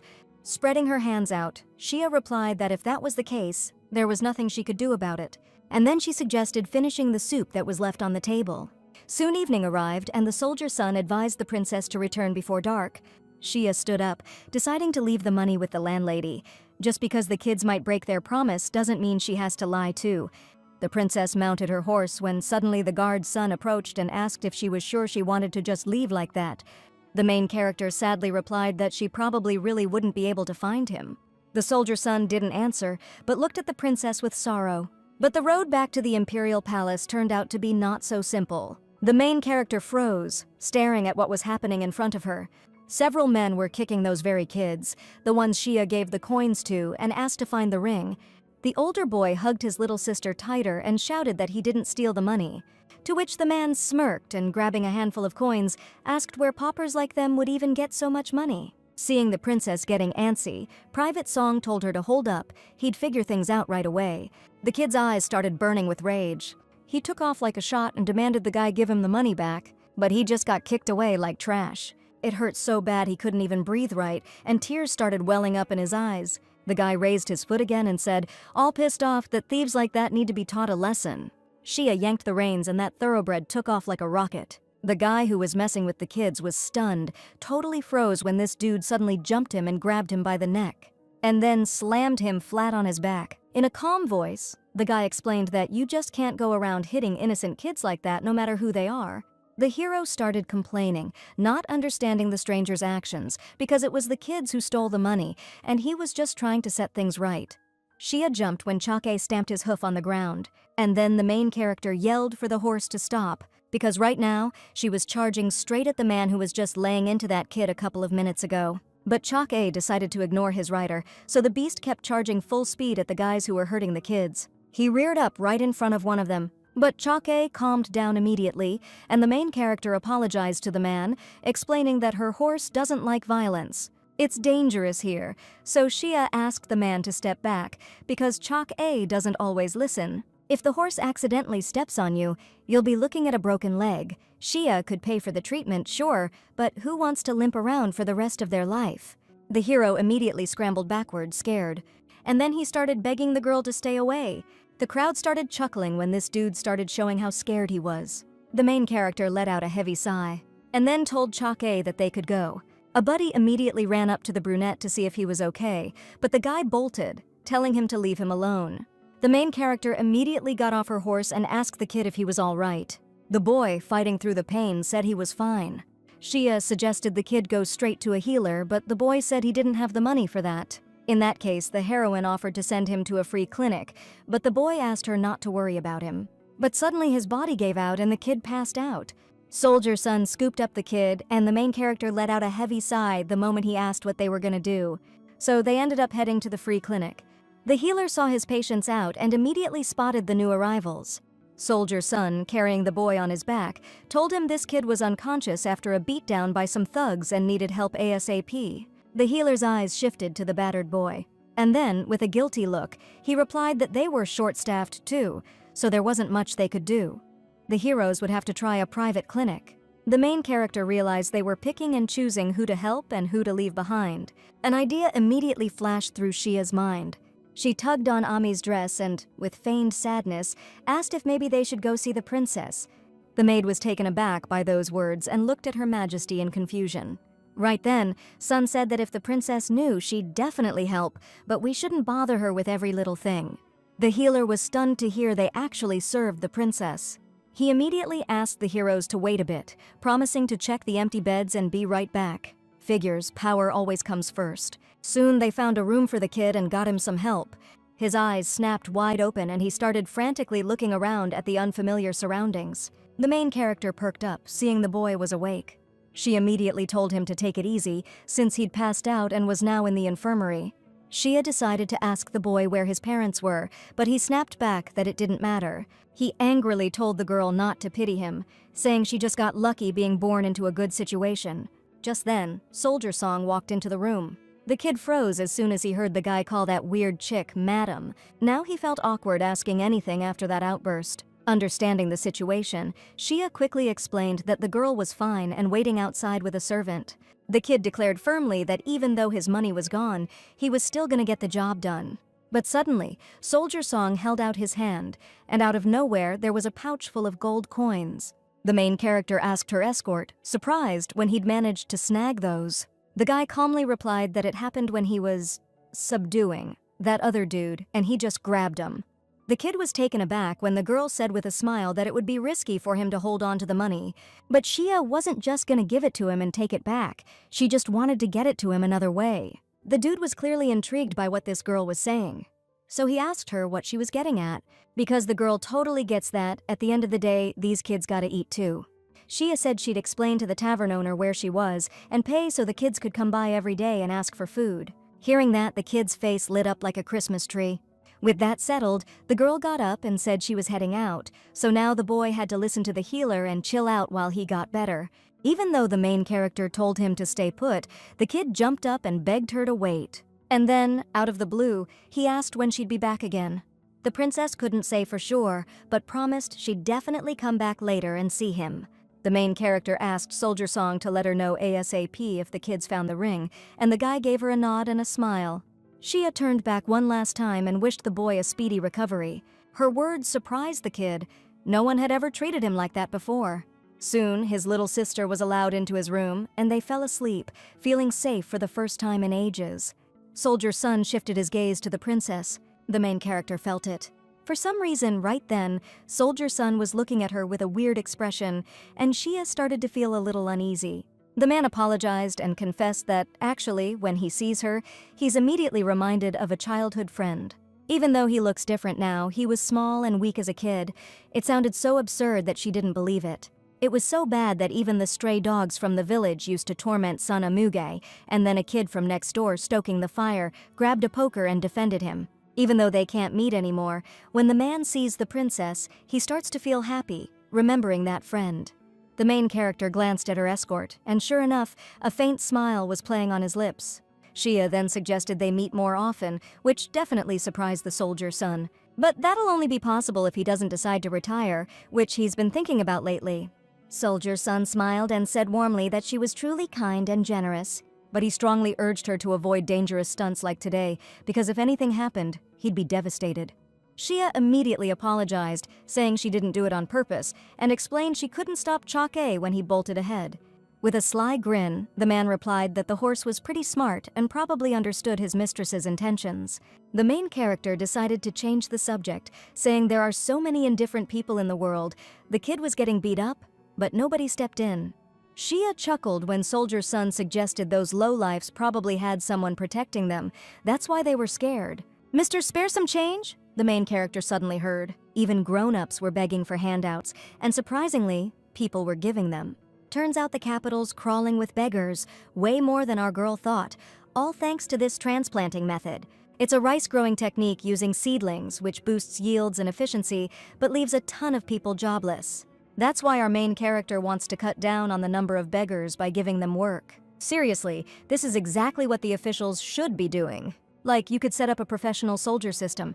People try to dodge service anyway, so there'd be little resistance. There are already plenty of mercenaries around, so the princess's idea sounded pretty good to Sun Amuge. If peasants aren't dragged into service during wartime, it'll be good for the economy too. Soon, the emperor told his daughter he'd heard about her professional army idea after hearing about the mercenaries. The main character was thrown for a loop, 'cause it's not exactly rocket science, is it? She shot a furious glare at her uncle, wondering if he'd spilled the beans to her dad. They were supposed to keep it under wraps. At least they hadn't talked about sneaking out of the palace. After seizing the rebels' assets, they found the perfect spot, so the emperor decided to build a residence for his daughter. "But Shia's only 8, she asked, confused, if it wasn't a little early for that kind of thing. The emperor sadly replied that there'd been a lot of bad stuff going on lately. It was time for something good to happen. Besides, Shia would need to choose a husband soon. Hearing that, the main character declared firmly that she didn't want to leave her father yet. Now it was clear why the princess was so attached to her dad. But His Majesty agreed. The princess was still young, and the heir to the throne hadn't picked a bride yet, so it was too soon to talk about it. As the meeting with her father wrapped up, Soldier Sun approached the main character and said he'd escort her back to her chambers. But for some reason, the princess just gave him this cold stare. It totally made the guy feel awkward. On the way to her chambers, she grilled him on why he told her dad everything. But Song couldn't take credit for something he didn't do, so he told the emperor it was her idea. Besides, he'd get stuck doing more work, and Song wasn't about that life. The princess decided to ask where he served before coming to the palace. Seeing his serious face, Princess Shia knew he wasn't gonna spill. But surprisingly, he smiled and said he was stationed up north. Her eyes lit up when she heard he'd been to the Tumen River. He hadn't climbed Mount Pektu though, so she admitted she wanted to climb it someday. Soldier Sun was all like, "Your Highness, how are you even planning on climbing something that high?" The main character realized with a jolt that there was no way up there right now. So, trying to play it cool, she said she'd have to settle for a trip to Mount Kumgang later. Unlike the Crown Prince, Shia isn't stuck living in the palace, so she figures she should check out other places. But first, the girl wanted to visit Jinjop. That's where the main character's mother is buried, see? As she said that, a bitter smile crept onto Shia's lips. Soldier Sun froze, staring at the princess, totally not expecting her to say something like that. Then, sounding a little lost, he replied that he knew that area pretty well. If the princess wanted to visit Jinjop later, the guy wondered if he could tag along. The main character was surprised and, just in case, asked Mr. Song if he really wanted to leave. The guy confirmed it and asked her to take him in at her place. Normally, Song Amuge just wanted to be a casual guest, but when the princess wanted to go out and have some fun, she could use him. To which Xia replied, eventually she'd get some palace staff assigned to her anyway, so she'd have plenty of people at her disposal. But Mr. Song said that anything could happen down the road, like maybe the princess's husband would treat her badly. The main character smiled and suggested they talk about it later. Hearing that, a warm smile also appeared on Mr. Song's lips. He watched as the princess walked ahead. Xia, meanwhile, caught herself thinking that Mr. Song was making the same kind of weird face as Ami or Ga Yi. It's been a whole week since the main character asked the kids to find that jade ring. Looks like they're searching pretty hard, but rainy season's coming, so Xia's thinking of telling them to drop it. Ga Yi gave the princess a suspicious look and asked if she was planning on sneaking out of the castle. With that whole conspiracy thing, the palace atmosphere's still super tense, plus the princess could catch a cold in the rain. The main character pouted and started thinking about how boring it was in the palace. Out of nowhere, Ga Yi said she overheard something about the rebels yesterday. Xia got super curious and exclaimed that if the maid heard such an interesting story, she should have spilled the beans right away. Turns out the rebels were secretly talking to the exiled Prince Kaionan. The former prince told the conspirators and soldiers that he'd look favorably on their actions and then let them go. After that, he reported it to another squad of soldiers, and they completely exposed the conspirators who were contacting him. They say Kaionan said that even if His Majesty rejected him, he's still a child and subject of the state. Hearing the ministers praise the prince, Xia figured the poisoning was the mother's fault, not the son's. Turns out that whole dried persimmon incident was all Yongbin's doing. Even though a maid testified it was Prince Kyonggon's order, Yongbin confessed she did it for her son. And everyone believed her confession way more than the maid's testimony. There's not much the main character can do now, cause His Majesty's not gonna just drop the punishment. But if Ga Yi hears anything like that again, Xia wants to know about it right away. Soon after, the maid came back to the princess with news. Rumors about Prince Kyonggon were spreading among the common folk. Some are even saying His Majesty's decision was way too harsh. Gossip in the palace? Fine, whatever, you can deal with that. But now the commoners are talking too, and that's just plain weird. Kaionan's being held under observation way out in Jeollado, pretty far from the capital, but the rumors still managed to spread fast. Xia wasn't about to let that guy come back from exile and live happily ever after. Her Highness suggesting she spread rumors too. Gai, the maid, was totally surprised. They were talking about all the rotten things Prince Kaionan did. The main character remembered every single one. So the rumors blew up instantly, starting with maids in the chambers who were totally in the dark. Then they slowly spread to the eunuchs who were all over the palace. And maybe even to someone who really didn't want to hear the news. Before the rumors dredged up bad memories for Xia, the crown prince decided to nip this in the bud ASAP. Gaye knocked on the princess's door and announced that the head maid from the East Palace was here, and it's about the crown prince. Apparently, the head maid wants to have a word with the princess in private. No sooner did Shay let her in than the head maid collapsed to her knees, begging Her Highness to stop the crown prince. The main character was taken aback by these words. Turns out there's been some nasty gossip going around the court lately. His Highness, the crown prince, hearing that the people are starting to favor the former prince, was absolutely livid. After a lot of thinking, he gave the order to send dried persimmons to the homes of all the ministers. Ami frowned, not understanding why the crown prince's head maid came to tell her this. The main character gave a thumbs up and replied, "Looks like my brother is surprisingly more decisive than I thought." But the head maid clearly wasn't expecting that kind of answer. She added that the tutors from the crown prince's training office tried to dissuade him, but the prince wouldn't listen. The servants are really afraid the ministers will misunderstand His Highness the Crown Prince's intentions. Okay, there's definitely risk involved when the almost poisoned Crown Prince is sending persimmons as gifts. That could be taken as a threat to the cabinet. So first things first, our girl decided to meet with His Royal Highness the Crown Prince. The headmaid smiled and told the princess she'd escort her. Before long, they arrived at the East Palace. Li Hua frowned when he saw the princess and asked what brought her here unannounced. Xia answered honestly that she came to give her 2 cents about the dried persimmons he was planning to send to the ministers. To which the heir replied sadly that the discipline of the servants in the East Palace had become lax. He wanted to shut the ministers up before Xia found out, but things didn't go as planned. The crown prince immediately stated confidently that if his sister came here to stop him, he wouldn't listen. But then, out of nowhere, Xia asks if it wouldn't be better to send dried persimmons in her name. The Crown Prince clearly wasn't expecting that, because his face just went all surprised and confused. He was stunned, like, wait, say that again? The main character repeated that she was suggesting they send the dried persimmons, signed by her. Silence fell over the room. Everyone was taken aback by what she said. Li Hua broke the quiet, saying he didn't want to drag the princess into this, and if she was doing it for him, she didn't have to. Xia shot back, cold as ice, that she was the one who ate the poisoned persimmons, so it's her call. The Academy officials tried to explain that if she did that, the other officials might misinterpret the Crown Prince's intentions. But the princess was suspicious of their intentions. It's been 5 years since the deposed prince was put under house arrest. Xia replied, "How can you just casually ignore His Majesty's will? He's the one who made the decision." The Academy official bowed his head and said that was unthinkable. The heir's reputation, like the princess's, includes deeds so awful, it's hard to even talk about. Like, when he tossed little Shay into the pond. The main character hasn't forgotten that incident, so now, when others talk about it, Shay won't be shocked. The Academy official reminded the princess that the deposed prince is her brother. So why isn't Her Highness covering for her brother's mistakes instead of saying such harsh things? Even though Emperor Shun faced multiple attempts on his life by his stepmother and half-brother, he still cared for his brother. Shay asked sarcastically if the Crown Prince threw them all in the pond, would they just accept it and show complete loyalty? So no matter how much parents mistreat a child, they just have to obey? So, just like Emperor Shun forgave his half-brother, she should forgive Kyonan. But Mengzi himself also talked about dynasties changing.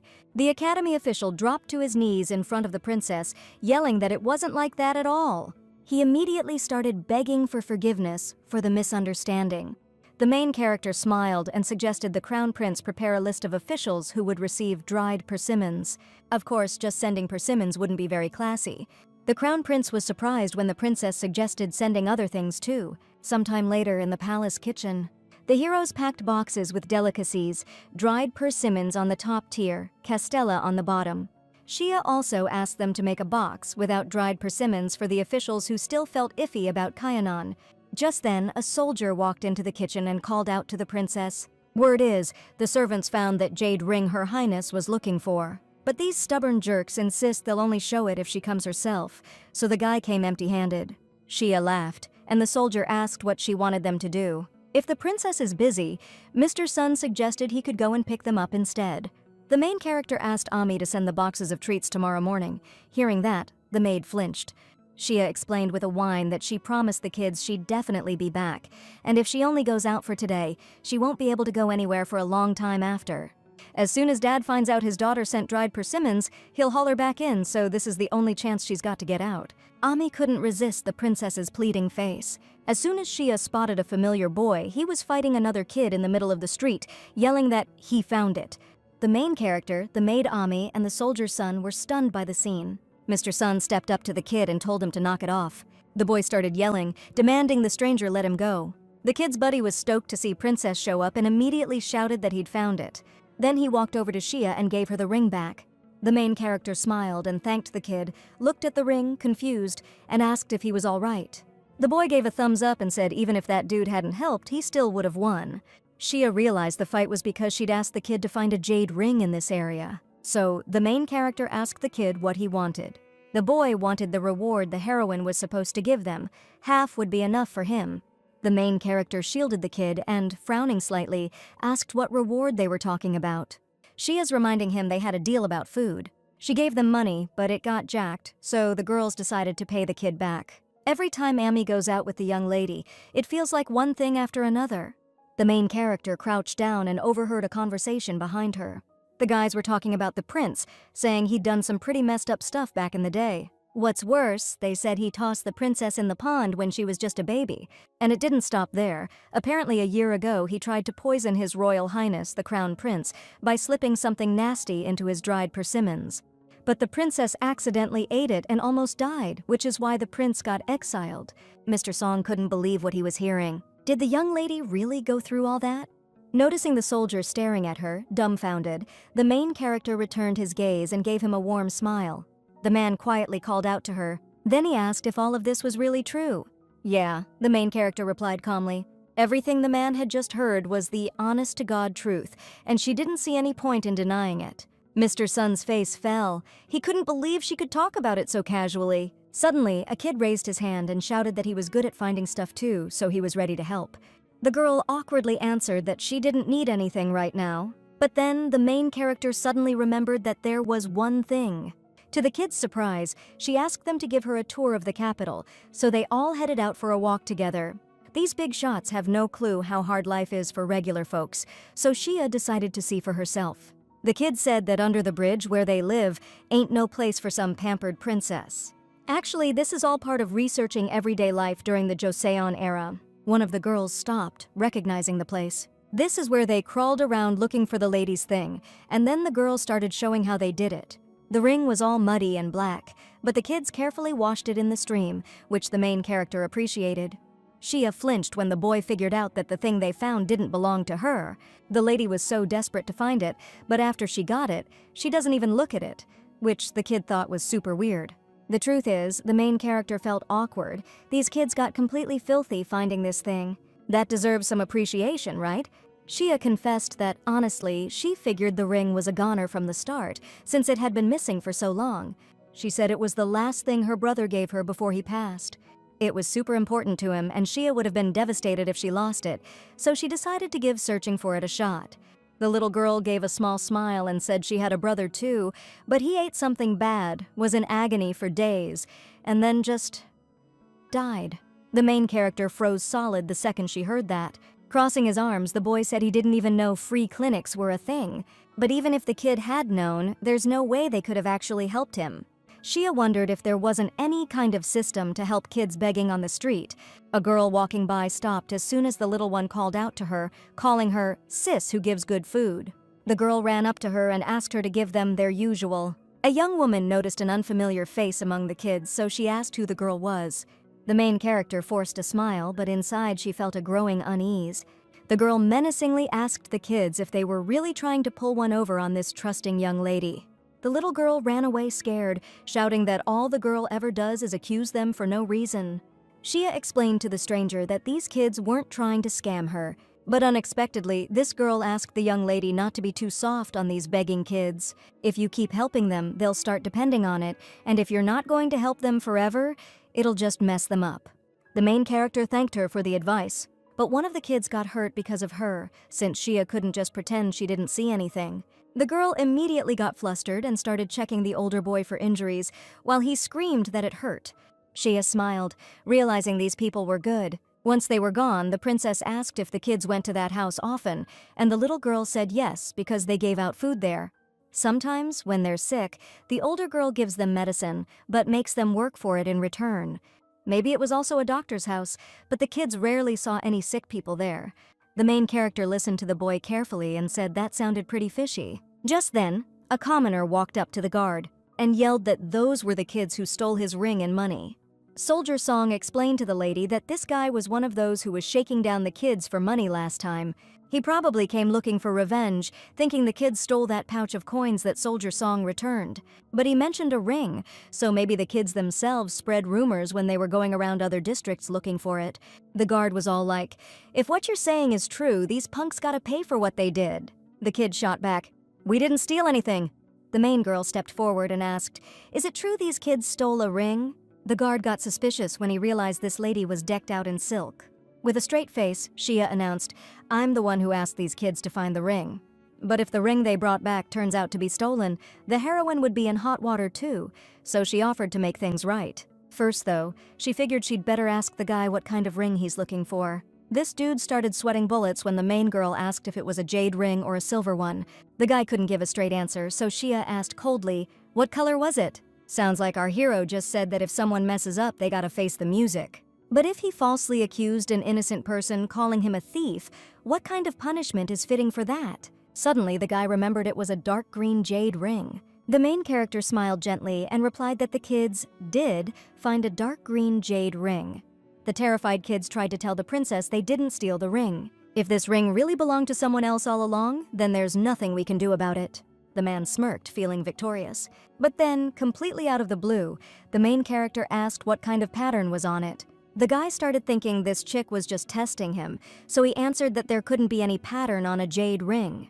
Shia agreed, because if it's top-grade jade, it won't have a noticeable pattern. But both what she was looking for and what these kids found are lower-grade jade. So this jade ring isn't what the guy was looking for, which means he's gonna have to eat his words. The dude started stammering, saying he swore these kids stole the jade ring. The kids laughed, called him a liar, and asked what the heck he meant by they stole something. Out of nowhere, the guy lunged at the kids. But boom! Soldier Song stepped right in front of him, politely telling him to back off for his own good. This time, though, the hero wasn't listening. He swung his arm, yelling that nobody tells him what to do. Soldier Song instantly grabbed his arm. Then he twisted it behind his back, warning him that if he kept harassing the lady, he'd get a taste of his own medicine. An officer walked up right then and ordered them to stop acting like a bunch of lowlifes. He flinched, and a look of total confusion spread across his face when Song Amuge asked which unit the guards belonged to. Looks like those two are tight. If a soldier's framing an innocent guy for personal reasons, we can't just let that slide.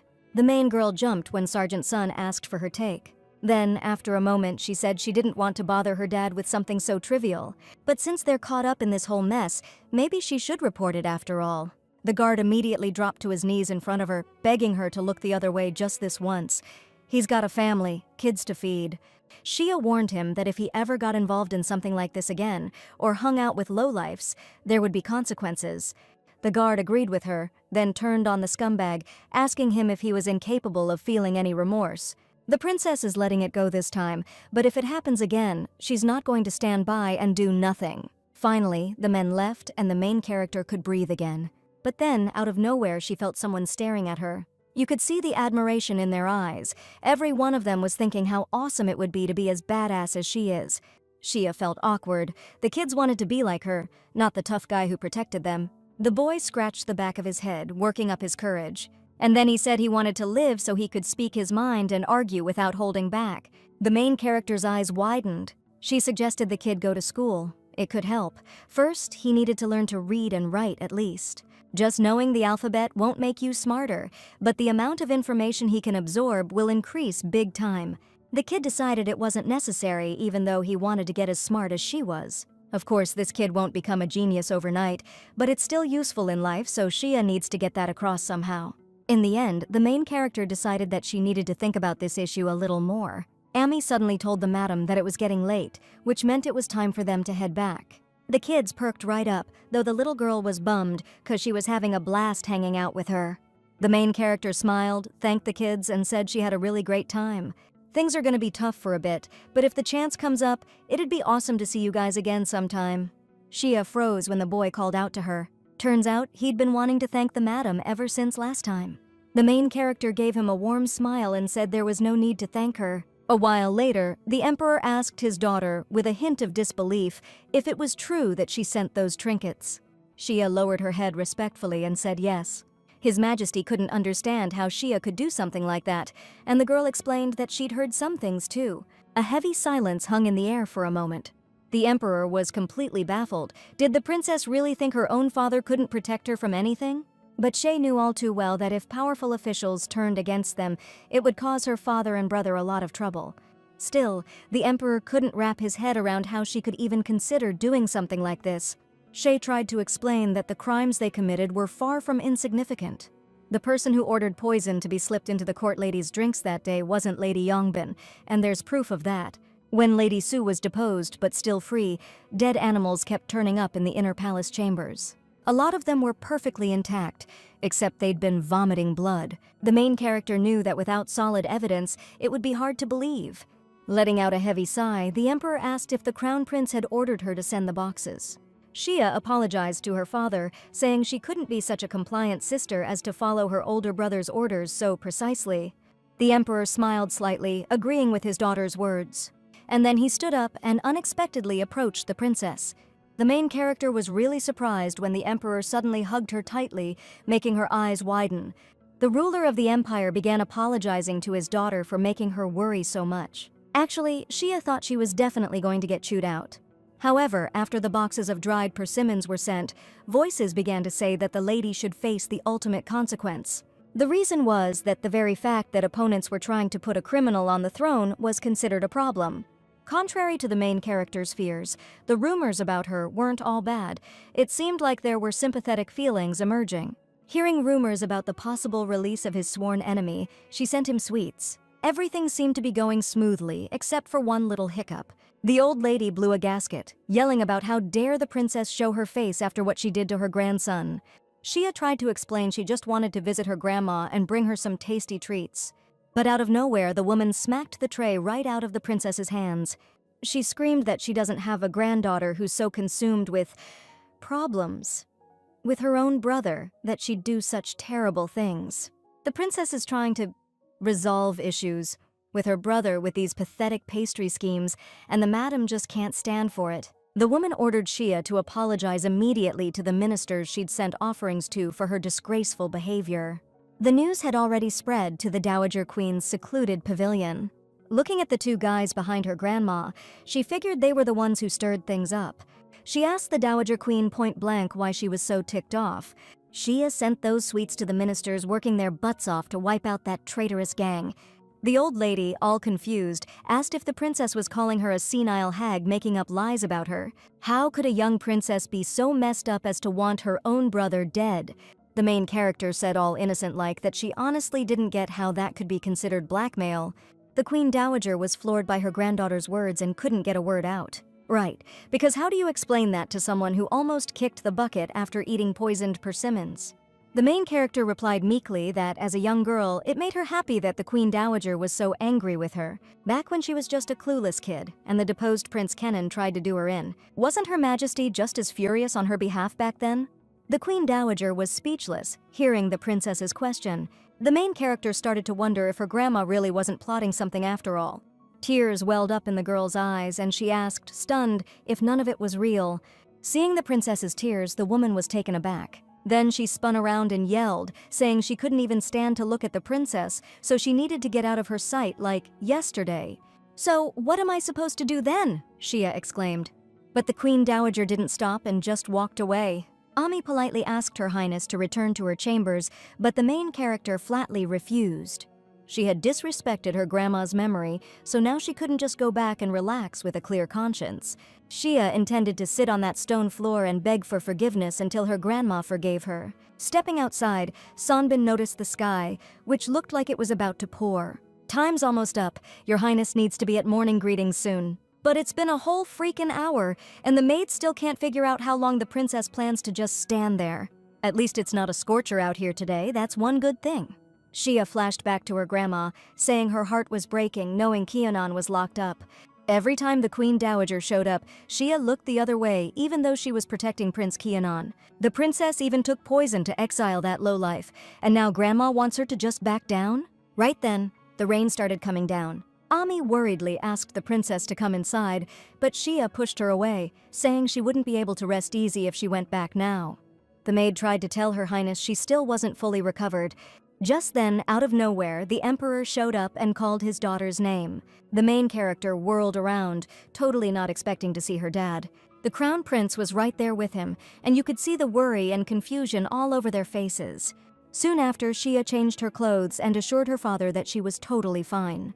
This time, Mom went too far, so the Emperor couldn't understand how she could defend the deposed prince right in front of Shia. The princess wanted it to stop ASAP, because if the Emperor contradicted Mom, things could get really ugly in the palace. The ruler of the empire asked his daughter to stay away from the Dowager Queen's pavilion for a while. The main character didn't argue with his decision, and then Shia's attention was drawn to the Crown Prince. For some reason, he had that look on his face again. Truth is, Shia was planning on dragging this war out, and at some point, conveniently faint. The door burst open, and it was Songbin standing there. The main character was totally surprised to see Her Majesty. The woman rushed over to the princess and pulled her into a tight hug. She asked if the princess hadn't said herself that she'd come to see her after visiting the Queen Dowager's pavilion today. Songbin knew the royal family was visiting the Queen Dowager's pavilion today and figured something was up. It all made sense now. The queen sensed something fishy ahead of time, told people to be ready, and then called for her dad. And so, the four of them ended up sitting down for a meal together, which made everyone feel kinda weird. That evening, the queen sent over 2 food packages through a court lady. One was full of sweets from the royal kitchen. The main character lifted the lid to see what was in the other box. She was totally stunned when she saw what was inside. It was filled with a crazy amount of unbelievably gorgeous jewels. The next day, the Empress asked how the princess could act so disrespectfully towards the Dowager Queen. First and foremost, the princess needs to remember that her health should always come first. His Majesty was seriously ticked off about yesterday's incident and gave a major dressing down to those who fed the Dowager Queen that garbage. But this all happened because the princess wasn't thinking, so she needs to be extra careful about what she says and does from now on. Sanbin really wanted the princess to get it. The main character glanced down at their hands intertwined with the Empress. Out of nowhere, Her Majesty promised the princess that she would protect her, so Xia has nothing to be afraid of anymore. The main character asked if Her Majesty wasn't worried about something. Sanbin smiled and said that the Emperor would never betray the Crown Prince and Princess. Figures Xia didn't even get a mention. Guess I gotta start baking treats again tomorrow. Day in, day out, Xia would visit the Queen Dowager and she'd just get the cold shoulder. Like the weather was mirroring the Queen Dowager's mood, it had been gloomy and overcast for days. Xia remembered the beggars. She'd heard they lived in a tent under the bridge, so she started worrying about the rising water level. The princess asked Guy if it was really that hard to get those beggar kids some kind of shelter from the weather. The maid replied that the princess's personal funds weren't exactly small, but they weren't enough to spend without limits. It'd be good to ask for help from one of the king's relatives, but Xia didn't want to create any unnecessary obligations. Suddenly, the princess remembered those jewels she could easily turn into cash. She asked the maids to take the big ones and exchange them for money. Small stuff doesn't stand out as much, so the maids could probably keep a trinket or two. Consider it hazard pay for getting soaked yesterday. After all that, the princess asked for Private Son to be brought to her. The maids were happy to oblige and promised to take care of everything. Later that evening, Private Son came to the Emperor as requested. The Emperor and Crown Prince stopped their discussion when they saw the soldier approach. With a smile, the Emperor asked his loyal subject to tell him how things had been going lately. The man replied that thanks to His Majesty's boundless grace, he was living in peace and contentment. The Emperor wondered if the princess was giving the guard a hard time, to which son Amuge replied that he wouldn't even dream of such a thing. What's more, ever since he tried the egg rice cake the princess gave him, he's been counting down the days until the next treat. Hearing this, the Emperor burst out laughing. Then he cut right to the chase, asking Soldier Song if he'd changed his mind about the offer the Emperor made him before. But Song Amuge couldn't wrap his head around how a worthless, worn-out servant could possibly look after His Highness. The Emperor knew damn well this servant had a burning desire, something he'd give his life for. But now, the guy who said that, the one who came back from the brink, is saying he doesn't want anything. Still, the fact that Soldier Song hasn't left yet and is still hanging around the palace means life here can't be that bad. Song Amuge respectfully ventured that he wanted to stick around the palace for a bit, close to Her Highness. The Emperor was taken aback by his subordinate's choice. The soldier confessed that looking at Her Highness, who's a total enigma, he can't help but worry, which is why he can't bring himself to leave. Truth be told, this servant may have mentioned something to Her Highness once about those beggars living under the bridge. The Emperor nodded, knowing Xia was a curious kid. So the princess asked what would happen to those kids if it poured during the rainy season. And then she said she wanted to donate her own money to give them shelter from the rain and wind. Even if it wasn't enough to save everyone, the princess thought you shouldn't think that way about the ones who just need to get through one rainy night. Even in the summer when it rains, it's gotta get pretty cold. The rainy season's coming up fast, so Xia wanted the kids to have a roof and walls to sleep under ASAP. If the government got involved, it'd be too late, so it's better for someone who can act right now to take care of it. That's exactly why the princess put Soldier Son in charge of the project. Thinking about it 1,000 times won't get you as far as actually doing something, so the Emperor said, kinda bummed out, that he was worse than the little princess. He ordered the Crown Prince to remember that the princess's heart is the kind of heart a king needs to have for his people. Li Hua nodded, but he figured Xia probably saw something back in early April that he totally missed. The news hit Xia sometime after the downpour finally stopped. Word's been getting around that the princess used her own money to keep the people safe. Xia remembered them keeping it all hush-hush, so she couldn't figure out how the rumors got out. Now everyone's singing the princess's praises, saying she's a shining example compared to the rest of the family. Xia awkwardly told Gai that she was glad she was happy about it. The main character knew there was only one person who could have spilled the beans. That soldier, Sun. Xia's hand flinched, and her little tower went tumbling when she heard the Emperor brought up her actions at the council meeting. The little princess, still so young, is already thinking of her people and taking action, while none of the capital's ministers set such an example. The main character couldn't believe it. Did her father really call out the ministers using her name? She immediately ordered them to bring Soldier Son to her, ASAP. As soon as the guy showed up, the princess started laying into him. She'd been hooking him up with treats, and he paid her back by stabbing her in the back. The soldier admitted he told His Majesty that she was giving shelter to orphans, but he didn't spill the beans about her sneaking out of the palace. Shia was lost in thought, wondering if this was a plea for mercy. She considered the possibility that the guy actually told her father himself, but then she didn't get who spread the rumors all over the capital. The guy stammered, saying it was the kids who did it. He just told them it was something for her, and they got all excited and started blabbing about it everywhere. Naturally, people asked who was giving the kids a roof over their heads, and the kids just told the truth. After all, since it involved the princess, everyone had only good things to say. If Soldier Song only did what he was ordered to do, he wouldn't have made it back alive. When you're setting up a shelter for the homeless, how could the locals possibly complain? The main character agreed with that because that whole not in my backyard thing happens here too. What's more, way more people showed up than expected, and they all wanted to know who started this whole thing. Shia replied that if they'd been late, people might have thought she was just doing charity for the clout. The princess didn't want to admit it, but Soldier Song played it smart. Still, she didn't get why he was so loyal. Still, the princess wasn't thrilled that they were plotting something behind her back. She told the guy to make sure he tells her before he does anything next time. Soldier Song explained that once everyone found out the princess started it, they stopped acting like jerks. See, people had a lot of complaints at first because of the rules. The first rule was that you gotta boil your water in the summer before drinking it, and wash at least once a week. Plus, people had to chop a certain amount of firewood and a bunch of other stuff. Word is, most of the adults who wanted to live at the shelter heard the conditions and immediately changed their minds. So the people who actually ended up moving into the princess's shelter were mostly orphans, sick folks, and women. Officer Song used the money Shia gave him to hire some of his old army buddies to run the place. Also, the princess wanted to hire someone to teach the kids at the shelter, like reading, writing, and basic math. And our girl already had someone in mind for the job. They arrived at a little house that looked totally deserted at first glance. Officer Song told the maid, Gayi, and the lady that he'd ask around the neighboring houses and be right back, asking them to wait a bit. Shia was curious how she was doing. After living in the palace, adjusting to a place like this must be tough on her. But hey, at least there's a well near the house, so maybe it's not all that bad.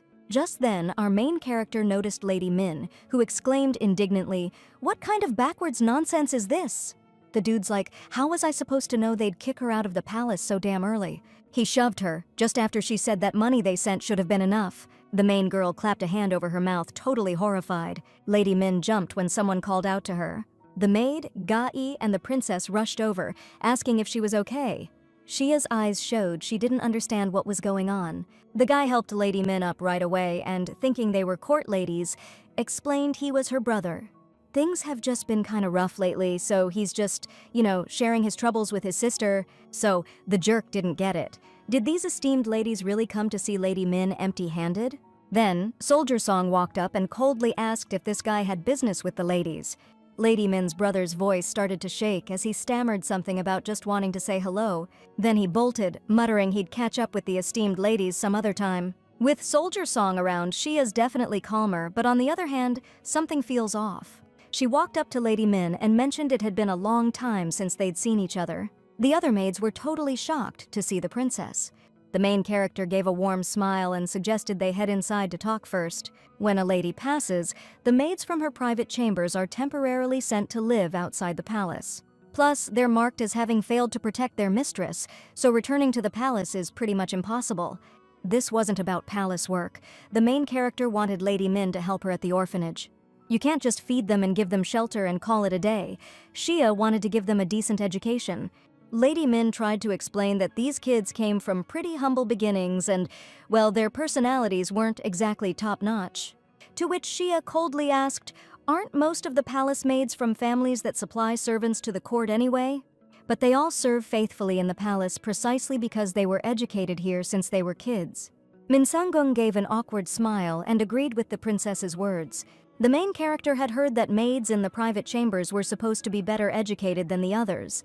No one could say for sure when the palace would call them back into service, but Shia felt bad seeing the maids just sitting around here, twiddling their thumbs. The main character's proposal wasn't just intended for Lady Min. This'll be way harder than teaching what they expect in the palace, and there's probably gonna be a ton of headaches these girls aren't even ready for.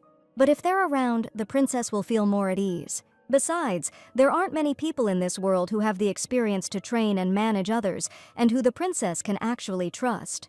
Besides, this place is crawling with people, so scumbags like that one from before won't dare pull any crap. That's why Shay wanted to know what Ms. Min thought about it. And then the woman replied, since she doesn't have much stuff, it'll only take a day to pack. Ms. Min will move there tomorrow then. The main character was incredibly happy to hear that. The next day, Shay came to the orphanage, where she told the kids that she was friends with the princess and convinced her to build the place. She was immediately greeted by a familiar little girl, but the girl was quickly pulled away by the cheek and scolded for jumping on Ms. like that. The former spy couple apologized to Ms. These were the same former colleagues that Soldier Song mentioned, so Shay told them not to worry about it. The little one said her brother went out to get firewood and gather herbs. The main character listened to the girl carefully and offered to check if she was washing up properly. The girl insisted she takes care of herself, saying her aunt scrubbed her so hard today she thought her skin was coming off. Just then, the other kids returned to the orphanage. The main character froze, seeing the state that familiar boy was in. She immediately exclaimed, shocked, why he was all beaten up and what had happened. The kid was stunned and, caught off guard, asked how she even ended up here. The main character raised an eyebrow in confusion and reminded him that she was the one who set everything up here. The boy helping his friend walk said they ran into some real lowlife. Shia pleaded with him to tell her who did this to him, that he's so scared to even talk.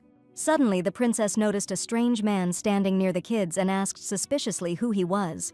The hero flashed a smile and explained that his name was Maury, and he'd been sent by Mr. Sun to look after the children. The main character was glad to meet him, but she really wanted to know what had happened to the kids. Maury immediately apologized and said that, honestly, he didn't see how the kids got hurt himself. They were collecting firewood and mushrooms when suddenly there was a commotion coming from the stream. Must have been the big shots arriving. The kids started watching them, but they were shooed away, told not to ruin the gentleman's mood, and they took off running. And as they ran, those guys started messing with them for kicks, so the kids begged them to stop, but they started hitting them. One of them was straight up chasing them, like the kids being scared was a joke to him, so the kids ran from him and then tumbled down the slope. The boy yelped as soon as Shia touched his leg, and the princess knew right away he was seriously injured. The kid added that he thought those people were deliberately lying in wait for them, because this wasn't the first time something like this had happened. You could see the outrage flash across Maury's face the second he heard about it. The injured kid told those damn brats to shut their traps and get lost, but yelped again when Shia touched his wound. So these fancy guys are throwing daily feasts and systematically bullying the kids. What if we taught the kids some kind of martial art? Shia suggested, but Maury pretended he didn't get it. The princess immediately squeezed out some tears and pleaded, saying she wished the kids could learn enough to protect themselves. That got to the guy, and he asked the princess to entrust the task to him. Like it was nothing, Shia mentioned that starting tomorrow, a teacher would be coming to teach the kids how to read and write. The boy exclaimed in shock, saying he thought they were only going to be taught about fire and herbs. Of course, that's important too, but if the kids want to avoid getting beat up in the future, they need to learn something else as well. Shia was taken aback when the boy replied that he understood perfectly, but pointed out that they didn't have anyone backing them up. The main character immediately declared that this was the princess's personal residence, so they were her people too. So from now on, if anyone tries to mess with you guys, just say the word and Her Highness will take care of it. However, the princess won't just blindly believe what you say, she'll need solid proof. That's why you kids need to learn how to read and write, so you can write her a letter about your unfair situation. Then, once the princess knows what's going on, she can teach those lowlifes a lesson. Shay's words really got to the kid, so he promised right then and there that he'd learn to read and write and tell her about all the injustice. Finally, the mission to spark a thirst for knowledge is a success. Shay found out that the kid remembered the faces of those who wronged them, so she asked him to find out some things about them, because the main character wanted to deal with them. After tasking the kids and Maury with investigating, it turned out that the guy who was regularly bullying the children wasn't just some noble. He was a low-ranking official, 7th grade, the junior kind. Shia went to the prince and told him that all anyone's talking about at the market lately is officials abandoning their posts. Now they're saying these guys have become a real problem because they're constantly hassling the poor and hitting on women. They say since they're nobles, there's basically nothing anyone can do about it. Li Hua just laughed, figuring the princess just wanted to distract her brother, who was bored of studying. Realizing her brother didn't believe her, Xia quickly got up and announced she had to go. Lately, she's been working hard on new dessert recipes. Even though her grandmother doesn't exactly love having her around, she still eats them. Li Hua was stunned, realizing his sister was actually serious about leaving. After that, a whole 2 weeks went by. The official exclaimed in disbelief, asking what this was all about and why he was being let go.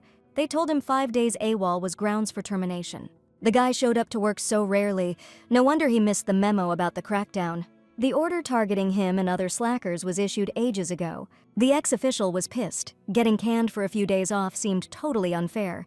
The girl suggested he get the Minister of Internal Affairs to put in a good word, since he's family. But the guy wasn't that dumb, he'd already tried that. He was sure His Excellency would hear him out. But all he got was a dismissive comment about how his nephew was only good for chasing skirts. Lately, His Majesty's been super moody, so his uncle told him to keep his head down. The guy had no choice but to agree. This whole thing could be the final nail in the coffin with his dad. The girl gave him a sultry look and quietly asked if that was true. The guy froze, seeing the way she was looking at him. And then, in an instant, his face flushed red. On the way home, he muttered under his breath, calling her a gold digger who just bled guys dry. His dad was gonna flip his lid, and like an idiot, he walked into that place and, wouldn't you know it, ran into that kind of lowlife. Suddenly, he spotted a kid he recognized. Back then, the hero was wasted by the creek and tried to mess with him, but he fought back so hard he slipped and fell off the cliff. Before, covered in dirt, this kid was nothing special, but now with a clean face, he looked pretty decent. The official immediately walked up to the kid and reached out to him. The kid flinched when he saw the familiar guy, who said he was gonna pay for ruining his day. The ex-official told the kid not to worry, he could take care of him. Besides, it'd be a good learning experience for him. He froze when the boy suddenly called out for some Mr. Mori. The guy appeared out of nowhere and chopped the scumbag in the neck. Soon, the princess got word that the capital was buzzing about a massive wave of official firings. A lot of them took the new rules too lightly, relying on old connections and thinking they could get away with it again. Everything was going according to plan. The princess managed to kill 2 birds with 1 stone, get rid of the corruption and give people jobs. After Xia told the prince about a bunch of officials abandoning their posts, Li Hua blew his top. While some people are busting their butts working, others are just collecting a paycheck and goofing off. The crown prince took this issue to his father with a request, which is what finally got rid of those chronic truants. And lately there have been nobles in the capital turning up drunk and, well, let's just say sleeping in the gutters. After that, to protect the kids, Xia begged her father for an official sign with a name on it. Gotta say, the result blew everyone away. The effect was incredible. They took one character from Xia's name and one from her title, Suyeon, and came up with the name Xiyeonwon. But the main character figured her dad was just too lazy to come up with a better name. The crown prince laughed and said that now everything made sense to him. Xia smiled too, even though she could see that Li Hua had been really run down lately. Madame Moon came into the room. She'd gone and gotten a blanket ready. While the crown prince was still cracking up, Xia went over to him and told him to get to bed pronto. Alright, so after a while, cleaning house with those deadbeat officials actually had a surprising outcome. The emperor asked the prince what to do with the slaves, and he decided it'd be fair to put them to work for the good of the kingdom. After that recent treason thing, entire families 3 generations deep got wiped out. Back then, 3 generations meant they snuffed out your whole bloodline, dad's side, mom's side, wife's side. But some of the slackers who got canned for goofing off turned out to be related to those families involved in that whole mess. So the emperor showed some mercy this time and pardoned the descendants of those families who'd served him well. The ones who survived became property of the imperial family, basically state-owned slaves. Xia suggested letting these state-owned slaves earn their freedom over time, after serving a certain amount of time. And if they put in even more time, their families could get their freedom too. Or His Majesty could just use them for public works projects. Both proposals made sense, so the emperor gladly accepted them. It seemed like that was that, but then Xia got a gift. The emperor granted the princess some of those very same slaves. He did it as a reward for Her Highness's role in calming the public discontent. After the recent uprising, the people were on edge. The atmosphere was tense, but by taking care of the needy in time, we managed to defuse the situation. Back then, father granted her a plot of land for a palace, but construction hasn't even started yet. Thing is, Shia already has plenty of maids to serve her, so the princess didn't get why she needed slaves too. Maybe it was a hint to use them at the Xiunwan orphanage. And that's how our main character ended up here, to assign the new slaves to the orphanage. Most of them are women, the elderly, and children, which means they can't be sent to military service or hard labor. If Shia were in her father's place, she'd also consider sending them here the best possible outcome. The main character took a good look at the slaves, who were shaking with fear and expecting the worst. Life here's probably gonna seem even tougher than before, but the princess isn't planning on treating them unfairly. Shia was starting to feel like some evil overlord, shamelessly exploiting her servants. Then again, when you think about it, they were just hauled off to the Justice Department, put through the ringer, and turned into slaves overnight. These people have it rough, but the main character couldn't just set them free, plus she needs the extra hands right now. The princess clasped her hands together like she was praying, deciding to lighten the mood, and then suggested they start by testing everyone's skills. 4 of them could read and write, 3 were good cooks, and 3 were pretty handy with a needle and thread. There was even one guy who had a real talent for drawing. It would be cool to capture the local scenery or scenes from the kids' lives in paintings. Scanning down the list, the main character noticed someone had musical instrument skills. It's a decent skill to have, but if they start teaching the kids music, the others might think we're running a certain kind of establishment here. One of the kids said he wanted to learn music, but they yanked him away immediately. The main character decided music lessons would only be for kids who actually wanted them. Shia's attention was grabbed by one slave in particular. She was the only one with skills in everything. This girl wasn't just good at riding, she could even handle a bow and arrow. This slave was so talented, the main character instantly wanted her, no matter the cost. Later, when Shia had her own castle, she decided she absolutely had to bring this girl with her. The princess asked Madame Min to assign tasks to the slaves based on their skills. A boy went up to the madam and asked why there were suddenly so many people, and she awkwardly replied that it just happened that way. The kids noticed that even the slave girl had a last name. Now that they've learned to read a little, they've also learned how to complain. Shia asked the boy if he wanted a last name too, and he immediately said no. Hearing this, his little sister immediately raised her hand and exclaimed that she wanted a first and last name. Her current name is Ugly, so the little one wanted a different one for herself. As soon as her older brother mentioned her name was Katnani, the girl immediately cried out that she didn't come up with that. She grabbed Shia's hand and with tears in her eyes begged her to give her a new, beautiful name. The main character suggested asking Madame Min about it, but the little one insisted that Shia do it. In that case, Shia decided to name the little girl A Young. The girl was overjoyed. She liked the new name much better than the old one. The other kids' eyes lit up behind her. They swarmed around the main character, begging her to give them new names too. After a while, Shia finally named everyone. They'd known each other for ages, but she still didn't know their names. Suddenly, the main character realized she'd given names to everyone except one. Looking at the boy with the braid, Shia asked if he wanted a name too. The kid awkwardly replied that it must be hard enough on her already, so she shouldn't worry about it. Shia told him not to sweat it and asked what kind of name he'd like. Before answering, the boy suddenly decided to ask what her name was, which really surprised the main character. Gei, standing nearby, was shocked at the kid's nerve. How dare he ask the princess of this empire her name? The boy quickly explained that he just wanted a name that sounded similar to hers. His eyes went wide the second the main character said her name was Shia. The princess suggested naming the kid Jia, which means wise and clear. The boy smiled, a faint blush creeping onto his face. He obviously liked the new name. Jia immediately thanked her. Shia wanted to know about the injury he'd gotten before, and he told her it was completely gone. Turns out the healer lady was able to fix him right up. That was the same girl who was yelling about why he hadn't come to her when Jia was unconscious last time. The main character remembered that kind woman. Her name was Ho Seongji. Her parents passed away, and now she lives with her uncle, who's a healer. Jia just mentioned it because he thought she seemed interested in that kind of thing. Looks like this kid's loyalty just went through the roof. The main character's even wondering if it's a little too much. On the way back, Ga Yi warned her that if word got out the princess was hanging out in a dump like this, things would get real bad. But Jia's already acting different, way more careful. He's probably figured out she's the princess. Out of nowhere, Soldier Song asks if Milady isn't headed straight back to the palace today. The main character froze, seeing some movement up ahead. Two guys, totally hammered, were stumbling their way towards them. As soon as their eyes met, Princess Xia decided she was better off just walking around them. But then, all of a sudden, the dude let out this blood-curdling scream, and then just face-planted into the dirt. An awkward silence hung in the air. Xia was like, "Wait, did this dude seriously just faint when he saw me?" The main character was sure this had something to do with her, so she couldn't just leave him there. She told Soldier Son to put the guy on his horse so they could get him to a doctor. The dude helped the princess down from her horse and promised to personally take him to the free clinic, if that's what she wanted. The main character smiled and suggested they go together anyway. Arriving at the clinic, the princess immediately spotted Ho Seungji and a woman who was thanking her for her help. The girl advised her to make sure to give the kid those herbal remedies morning and night, and he'd definitely get better. The woman pressed a small pouch of coins into Ho Seungji's hand and asked him to take it for his help.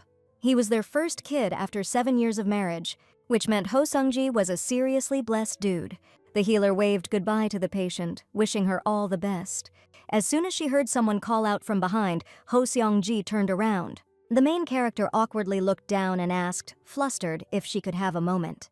Ho Seungji immediately recognized the lady who came with the kids last time, and Xia explained she brought someone who fell on the road. The healer gasped in surprise when she saw the uncle. She immediately rushed over to the horse. The main character froze, realizing that this man was Ho Seungji's uncle. After a while, they figured out the guy was okay. He just passed out for a bit. Ho Seungji gratefully thanked the lady for bringing her uncle, but the main character explained that the man fainted as soon as he saw her, which seemed pretty weird. Turns out this guy's a little freaked out by kids. Right away, Ho Seungji knew she was from Xionyuan, cause the kids are always talking about her. Like how Xia's always hooking them up with treats and giving them cool clothes. And Ho Seungji also heard she's teaching the kids how to read and write. She remembered telling that girl not to spoil the strays too much so they don't get too dependent. Now the girl realized she'd been kinda harsh and asked the lady to forgive her for it. The main character didn't think it was a big deal, cause she would have said the same thing if she were in Ho Seungji's shoes. The healer confessed that when a noble treats her like that, she doesn't even know what to do with herself. Xia said she gets it, and Ho Seungji's face lit up, and she thanked her right away. The main character admitted she came to thank Ho Seungji for helping the kids at Xionyuan. The princess had a great idea, to teach the kids the art of healing no matter where they come from. That's why I was so sure Ho Seungji would be perfect for this. People always said Lady Ob Xia was a tough cookie. But the girl never imagined she had such a profound goal, wanting to educate orphaned kids. The healer realized they hadn't properly introduced themselves yet, so she told the lady her name. She lost her parents as a kid, and now lives with her uncle, who used to be a royal physician and will definitely be interested in this offer. Sure, he likes a drink, but he's out after 1 cup, so he doesn't drink much and sobers up fast. That man's not the type to show up to a patient tipsy. Ho Seungji figured her uncle must have had a case where he couldn't save a kid, which is why he's now afraid of them. But the students learning medicine will be at least 12 years old, so it'll be all right. Honestly, nothing like this had ever happened before, so Ho Seungji was surprised and figured her uncle had just passed out from the booze. This girl decided she had to get her uncle to quit drinking, or she'd lose him way too soon. "Ho Young-tae, you say?" the bearded man grumbled. The lead girl stated confidently, adding that this guy used to work in the Royal Medical Service. The old man confirmed it, adding, Ho Young-tae was a real scholar, straight shooter, no weirdness about him. The old man didn't know why Ho Young-tae left, just said something came up back home, family stuff. After that day, the princess heard that Uncle Ho Young-tae had accepted her offer. Turns out he was a royal physician, and despite the first impression, he had a killer reputation at Naoiwan. Just when things were finally starting to calm down at Seonwon, a new problem popped up: money. The only answer Xia could see was to find a way to make some cash. When it gets cold, all those people out on the streets are still gonna need a place to crash. If we're thinking about Xionyuan's future, we can't rely solely on the princess's land income. In other words, we need more cash, but Guy was stumped on how to get it. Xia suggested using slaves with good sewing and embroidery skills to make stuff, so we'd have a steady income. And kids with a knack for crafts could become financially independent early on. Last time, the main character overheard at the tavern that some rich dude got loaded using one method. It was all about buying up and hoarding. You buy up all of a certain good and stash it in a warehouse, and when demand goes through the roof and the price jumps, you sell it for a huge profit.